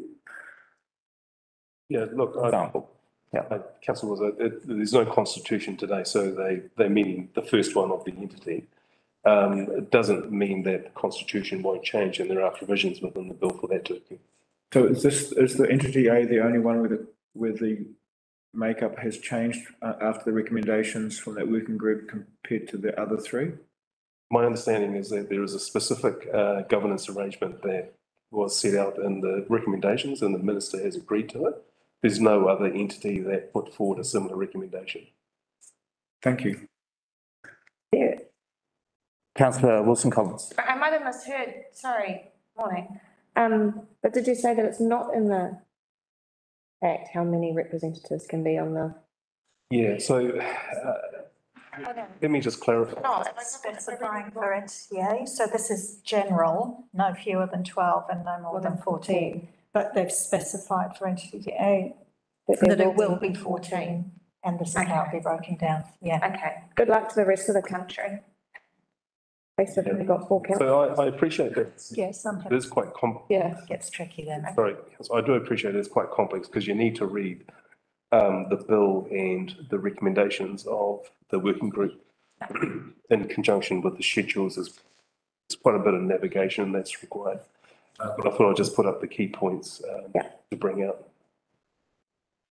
So the regional representative group, we're just suggesting that they have an obligation to consult with local communities as set out in their water services strategic direction. So we're saying that in addition to the water services having to consult, that governance group should also consult to get the views of local communities, so that direction can be put in at an early stage into the water services entity.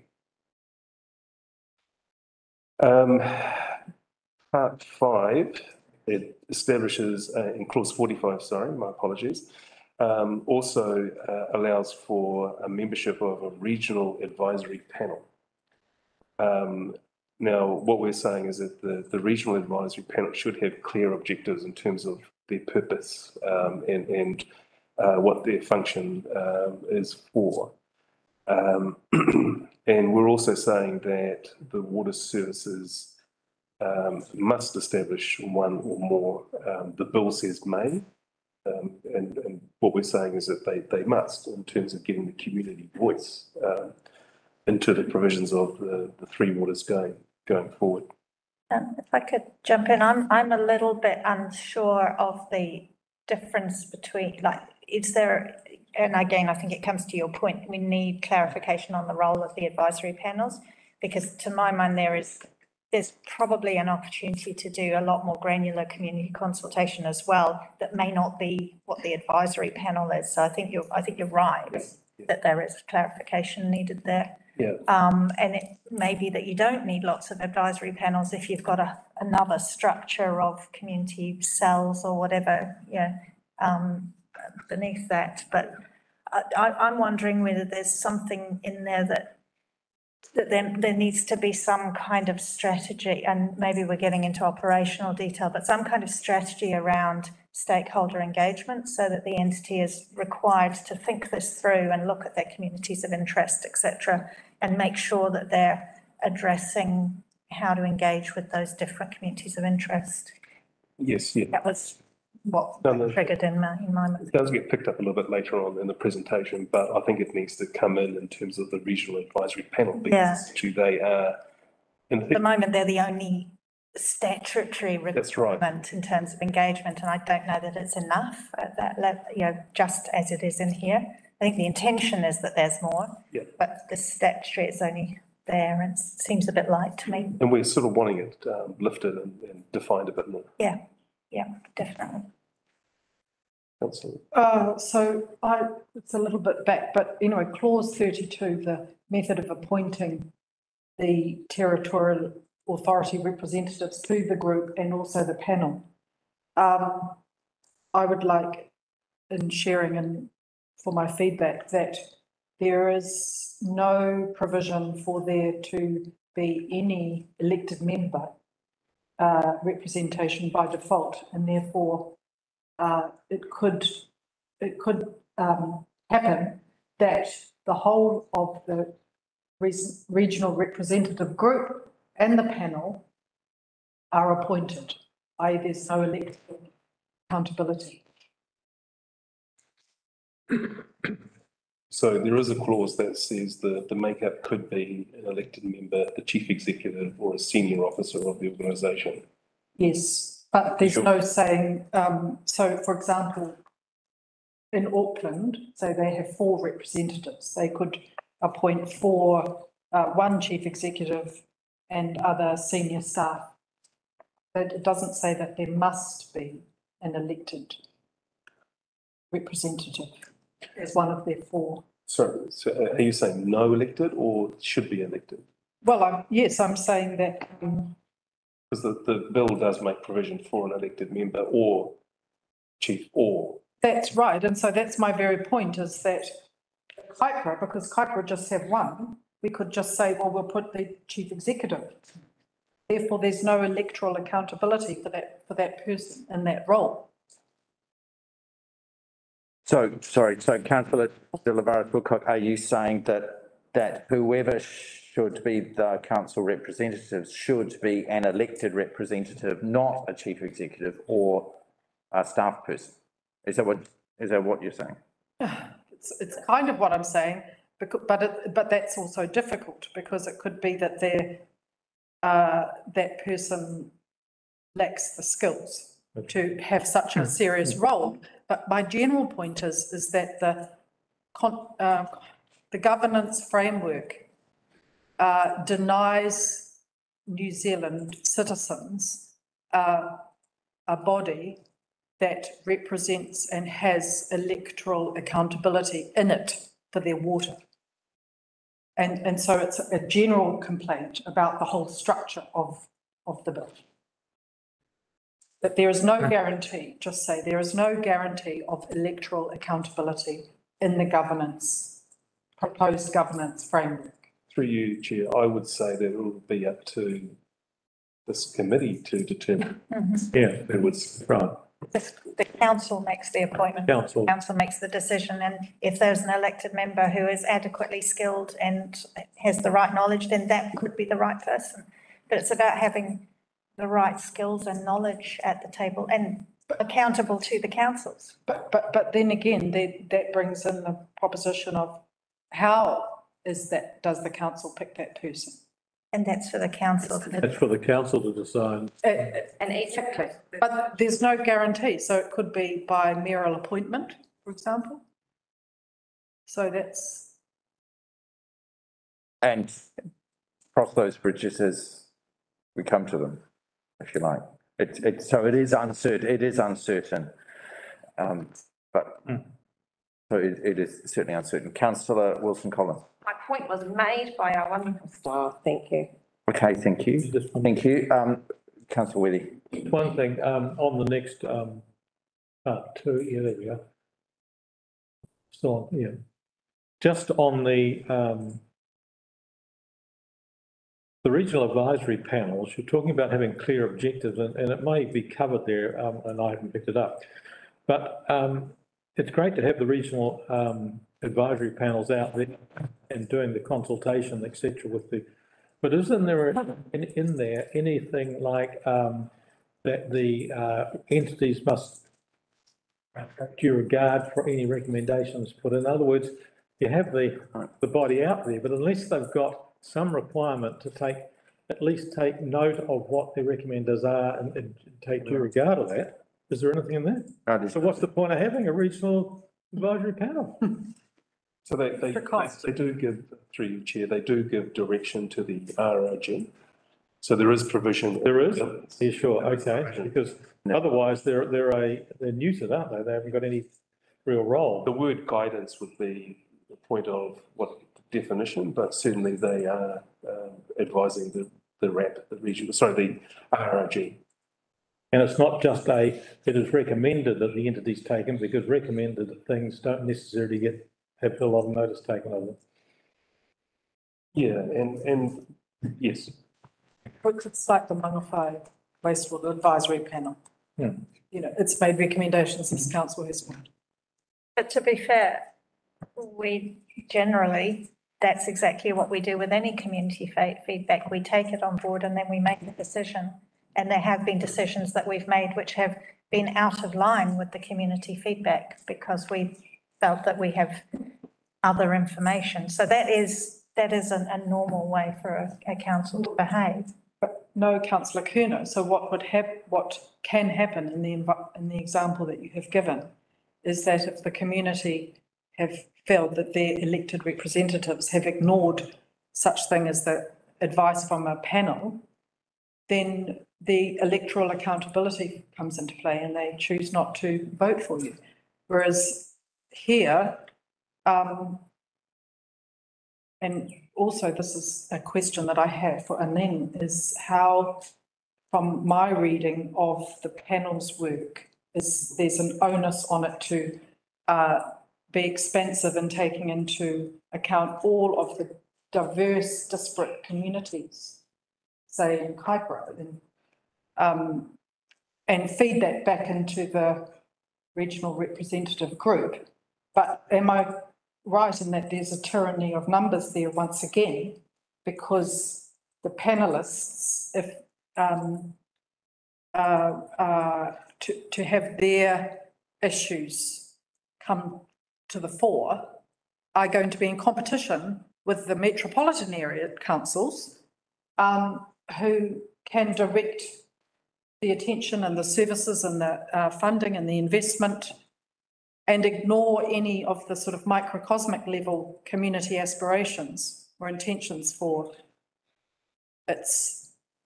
I think this is where in the Australian model, the role of the economic regulator is very strong, and particularly around that consultation, and how effective the consultation has been and how well the plan, the pricing and services plan that they develop reflects the outcomes of that consultation. So I'm hoping that the economic regulator role will pick that up so that there is that holding to account to the consultation. And if the consultation, and there have been instances in Australia where a pricing and services plan has been rejected by the economic regulator because it didn't meet those, the aspirations of the community, or at least answer them, because you're not going to be able to do everything that a community wants, as we well know, but you have to be able to respond to it and explain it and acknowledge you've looked at that and that it, you know, it's not feasible for this or this reason. And so I'm finding it interesting in my research in this space is sort of, I'm finding that a lot of my feedback is tipping into I want the economic regulator to do that. I don't know how, is that something that we would include in our submission? Because there are definite things around, pricing frameworks. It's the next piece of legislation. It is, but I'm wondering whether this is an opportunity to kind of tip some ideas in there. Through you, Chair, please send through the feedback, and if there's a mechanism to align it with the clause, we certainly should look to do that, but the specific details of that bill piece of work will be in Bill 2, but it wouldn't hurt to give guidance in early direction. Because we could put it in around this part and just say that there is a lack of clarity about the accountability, and we're hopeful that the economic regulator piece of work will address that lack of clarity. And if it's not going to, then it should be in this piece of work, one or the other. And we could signal that early direction we're going to seek for Bill 2. And Chair, just through yourself, and answering Councillor De La Maris's question, that's why we've said, Councillor, that the word may should be replaced with must in terms of setting up one or more. We can strengthen that by saying smaller communities should be one of those on the road. So there's an opportunity there to make sure that the smaller voice is picked up. If councillors wish. Yes. Yes.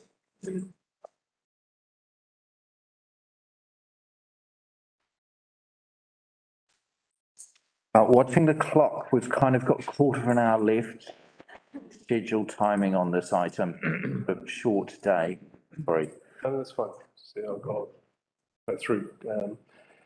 A lot of this stuff is now mechanical, so there's a membership of the board. It's no less than 6 and no more than 10. The board must hold at least 2 meetings each year in an open forum. We're suggesting that all are held in an open forum with the provision of public excluded as we have today. Is that the same, sorry, I missed with the regional representative group, is it the same with the regional representative group? Because I believe their meetings should all be in public as well. I don't think there's a provision in the bill for the RRG to have public attend. Certainly the board of the WEC. I think it would be helpful if both. And then I think your reading of that is correct. That lines up with my understanding. The RRG meeting's not public. Yeah, I think we should possibly suggest that they are held in public as well. Councillor Wilson-Collins. I just wanted to say that I very much agree with that. I was very surprised to find that they were only going to have 2 public meetings, which completely changes the dynamic of how things are run now, so.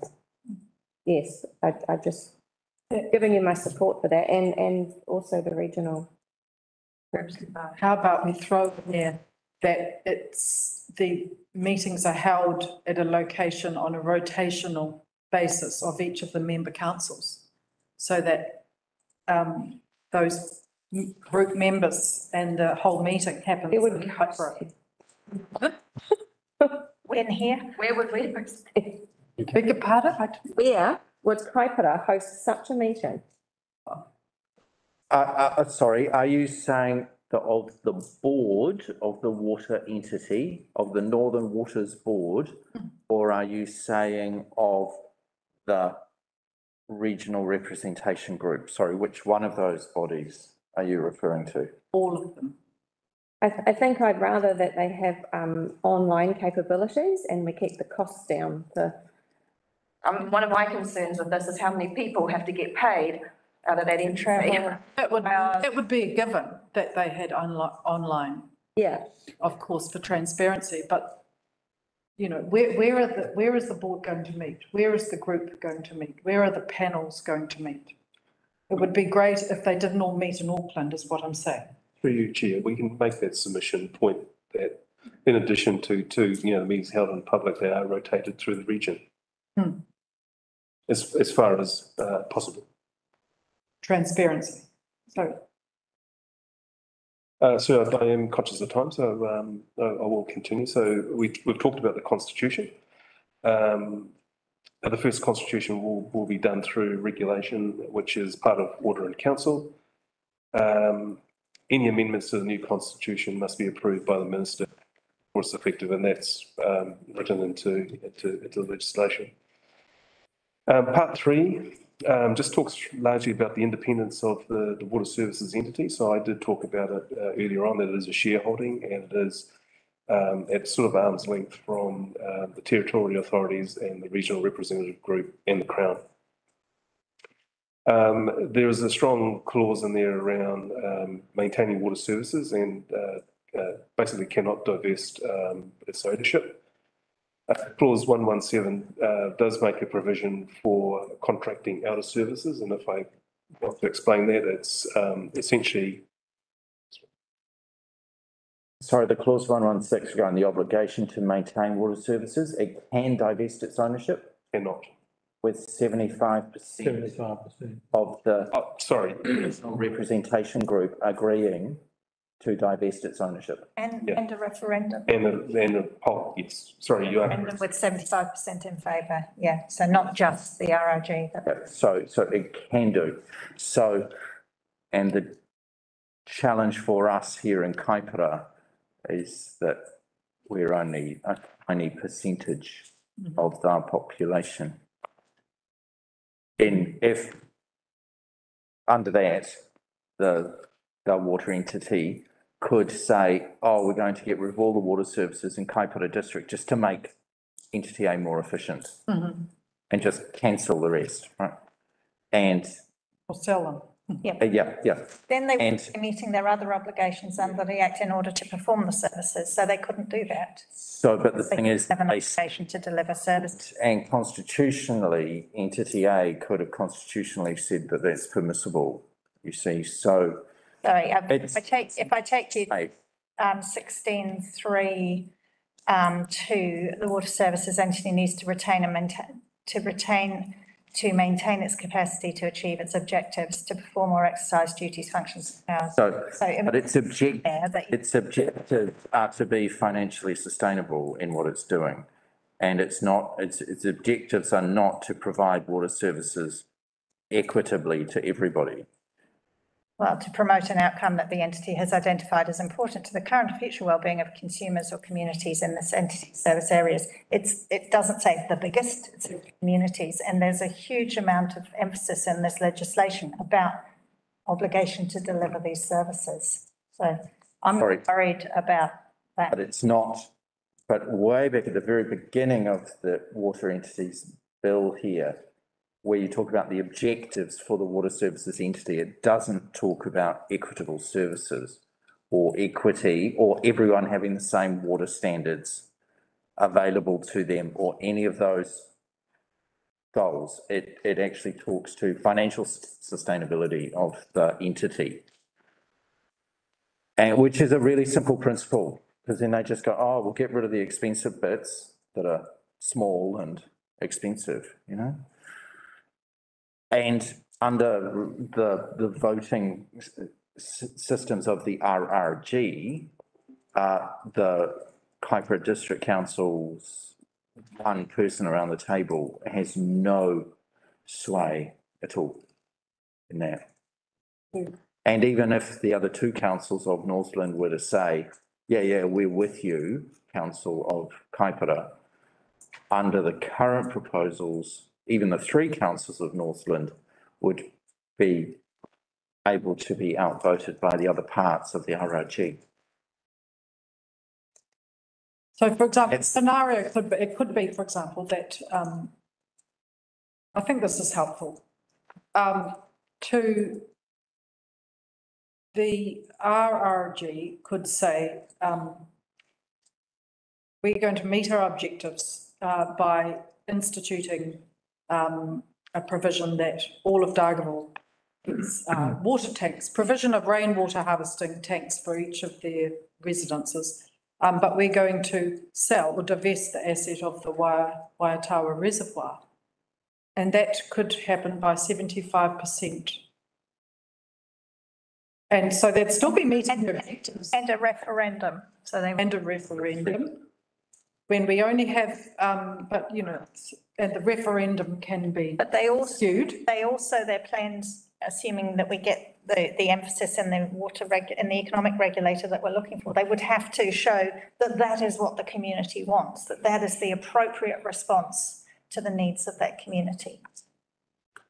Through you, Chair, they've also got obligations to ensure that the asset management plan, the strategic direction, is all delivered, and there'll be a provision in the economic regulations to ensure that. So apart from the divesting issue, the obligations to maintain services will certainly be there. There might be times where divestment is necessary. I mean, I'm thinking in terms of one example in Tasmania, they had 3 water treatment plants that they reconciled into one and just put pump stations in 2 others. So they had to divest those other 2, but it was for a much more efficient system, which was that the one that they moved to was a modern one that actually avoided all the problems that the other 2 were creating. So in that case, divestment was necessary, but appropriate and in line with the community expectations and their asset management plans. I'll quickly rattle through this, Your Worship. So there is as I said, the government policy statement must give effect, and WSC must give effect to it. We're saying that the Minister should undertake a cost-benefit analysis of those government policy statements and see if they are adding value to the water services. There is a requirement for the RRG to develop a statement of strategic and performance expectation. What we're saying is that the regional advisory panel should contribute towards that SSPE development so that we do get the regional voice included in that statement. Again, the board is required to produce a statement of intent, an SOI, and we just want to strengthen how the consultation with community will be undertaken as part of that SOI engagement, as you said, Councillor. Board must prepare an asset management plan of no less than 30-year focus, similar for a funding and pricing plan. And then they have to prepare and adopt a long-term strategy of no less than 30 years. So similar to what we do today. Clause 106 talks about financial independence. So the territorial authority has no rights or interests in the asset, securities, debt or liability, and cannot give any financial support or receive any dividend from WSC. Councillor Withey. Yeah, just one thing, going back to clause 144, Anna. Statement of intent. I'm just wondering whether something should be put in there. Anna and I have just been party to the statement of intent from Northland Inc. on our CCO. And I think you can have a very nice, says all the right things, etc., etc. It doesn't have any outcome accountability, and I'm wondering whether we should put something in a submission saying the statement of intent that would include measurable KPIs, so we actually have something to measure the performance of this entity. Otherwise, they can put out, it's like corporates putting a vision statement or a mission statement in the old days, and it looked very good for their annual report, but they just sailed on and did what they wanted. So we've got to have something in there to measure how effective they are. Very good point. Clause 169 just gives the Minister powers to appoint a monitor, and they can do that through either a Crown team, Crown observer or a Crown manager. This part 6 talks about a whole lot of miscellaneous provisions, but it does require a review to be undertaken of the Water Services entity on the 5th anniversary of its enactment, and then a review of the operations and effectiveness of the legislation on the 10th anniversary of the Water Services. Again, Thank you. Councillor Wilson Collins. I was wondering about that, the review on the 5th anniversary, and then I believe it says in the legislation that the reviews cease after the 15th. Correct. Anniversary, and I just wonder if that's long enough. I mean, 15 years is not a lot of time. So I just had a bit of a concern about, Certainly, if you feel that it needs to be longer, then please provide that in your submission. yeah, I just feel like such a short time frame for such a new concept. And that, yeah, it just, you could come up with. To counter that though, this is, as you say, such a new concept for New Zealand to go down this path. The review doesn't need to be looking at something that's been tried and tested for a number of years. But if it's going off track, it's better to have a review to say, flag up, hey, this is happening and we should be bringing it back on, rather than wait 10 years and suddenly people went off track. You misunderstood me. So there's 3 reviews. Yeah. 5 years for 15 years, and I'm saying perhaps there should be maybe 4 reviews or 5, like, I'm saying after 15 years, is that really long enough to have? Because after that, they will no longer be reviewing them. Oh, you mean Years, the length? reviews are over. Yeah, okay. So I was, Yeah. So in other words, say that it might be 20 years, you know, another 5 years. Yeah. Okay. Clause 203 just requires, again, the chief executive to establish a consumer forum. And as I talked about in terms of 206 just allows for the government to make regulation by order and council, and there'll be numerous regulations that will need to be developed over time. Schedules, there's a few of them. Schedule 3 is quite important. It sets out that the asset management plan must be provided during the transition phase. So a good opportunity to ensure that all work that KDC needs to get in is into that asset management plan. It does talk about engagement on the asset management and funding plan with territorial authorities, so that gives the opportunity for elected members to input into plans. Feedback Councillor De La Vera-Cook. to resolve the matter of the land beneath the assets and ownership thereof.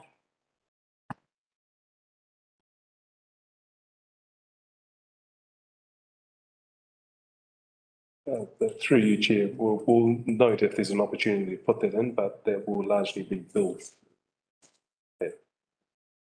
So challenge, our council needs to challenge this. That we will, for example, with the Mangawhai wastewater scheme being in the community park and perhaps in the golf course and at Browns Road, the retention of ownership of those land and control of those lands. Clause 8 just talks about drafting of an asset management and slightly mechanical, so, but we're just saying that there probably needs to be a greater definition in terms of what is covered off in an asset management plan in accordance with international best practice. Schedule 4 talks about divestment, and thank you for picking that up. There is a clear process by which divestment can occur, and it does require 75%, but also once that's passed, it's got to go through a poll. I do note to the work that you've done on the governance working arrangements where there's an opportunity to increase that to 90%. So if you wish for that to be incorporated into our submission, we will certainly include that. Sorry, yes, so just very briefly to that point, it was clear in the working group that I was on, remember, I put in a specific request about the voting arrangements for a supermajority for entity A to be bespoke arrangements for us, because there is also a bespoke arrangement regarding the composition of those councils and how it's put together. So that's what Anine is speaking to here, and I'm wanting that very much to be brought forward into our submission here, and the other submissions from the councils of the North on that same point. Thank you. I'm not sure exactly where it fits because it probably should be back in that earlier part, talking about the composition of the waters, regional representation group. Thank you. Councillor De La Varas-Wilcox. Yeah, just a quick question. Each of these governance structures, like the group, the panel, the board, would it be normal or that they have a set of advisors mentioned in the bill, that they are able to receive advice from different parties? But does that, am I right to consider that technically means that each of those levels or tiers of governance can have their own legal advice, separate legal advice?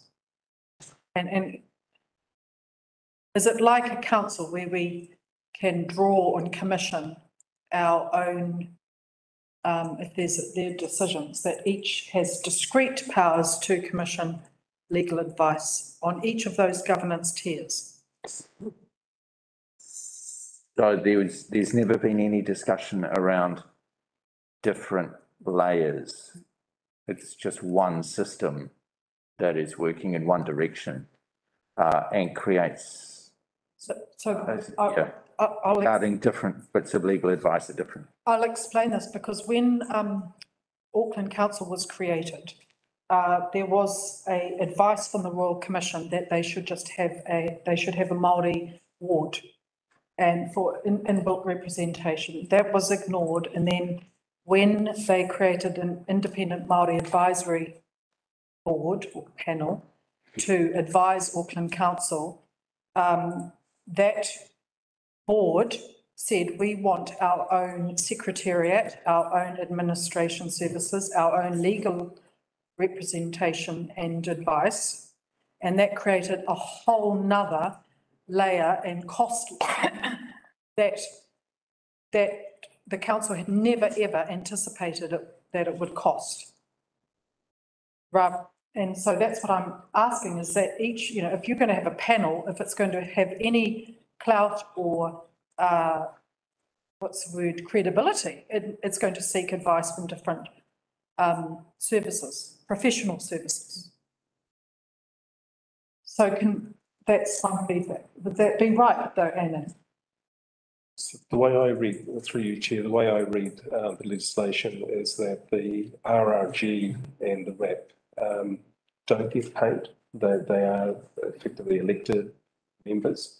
However, they will have certain duties under the Constitution and any regulation. So one would expect that if they do need to seek legal advice, they will choose to do so, and it will be up to the water services entity to fund that, is my expectation or understanding.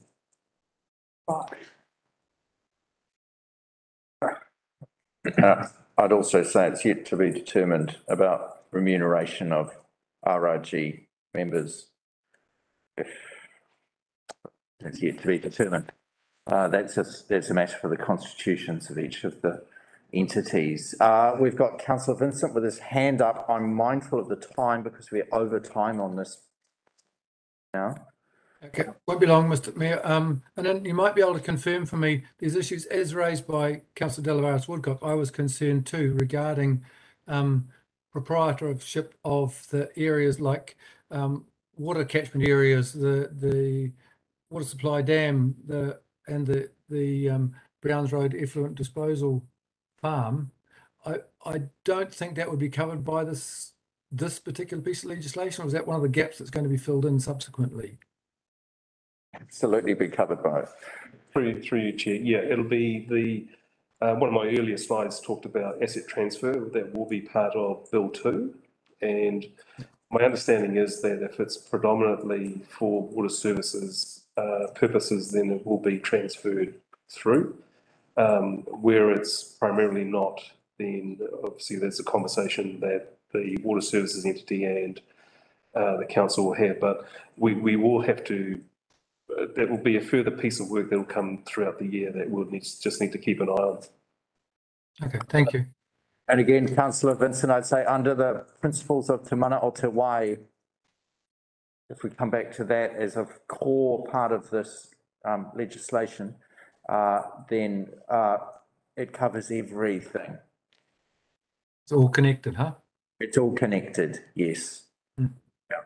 Thank you. Anine, moving on. Thank you. Quickly go through so there was a rural supplies technical working group that was established. They did 30 recommendations. The ones that I could pick out of materiality around council drinking water supplies, they're suggesting that it should be transferred to the water services entity, and then a process be set up on a case-by-case basis where ownership is unclear. So they have made those recommendations down through to DIA, and we'll just await feedback from them.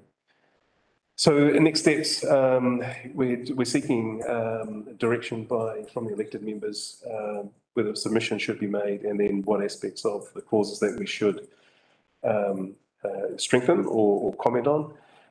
We will work with Communities for Local Democracy when something comes out from that body, and look to incorporate where feasible into specific clauses in the submission. And we're seeking approval that under delegation is provided to the mayor and the one other elected member and the chief executive for final approval of the KBC submission.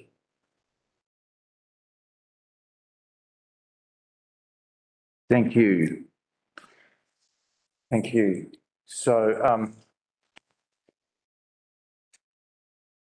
we're at the end of this item on time. Thank you. But it's very clear, elected, regarding the timeline for providing feedback for this council submission is by the 13th of July. That would be good. Also noting the opportunity for your own individual personal submissions on the proposed bill. And so that is important.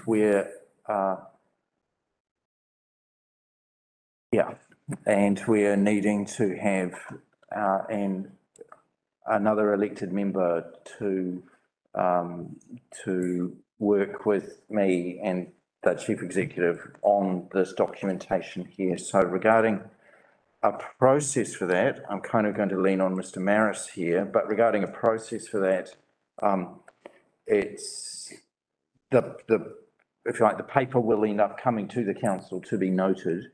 And I'm just kind of needing direction from today's meeting about a person to participate in that. So through your worship, yeah, the council agreed in October the submission delegation. So it's the mayor, one other elected member, and the chief executive. You were given the authority to select the other elected member. So right, okay, that's fine. And yes, the final submission will be lodged and then reported back to council as is normal practice for information. Okay, thank you. All right. Okay, thanks. That's clear. Thank you. Thanks, Anine. So we're at the end of that item for now, and this brings us to the break at this point. And we've only got half an hour to go, so we'll just have a 5-minute break at this point, but this also brings us to the end of the public component of today's briefing. So thanks to our guests, thanks for patience with us all and forbearance. And so at this point, and also our viewers back in viewerland, thank you for your patience as well with us, and we will close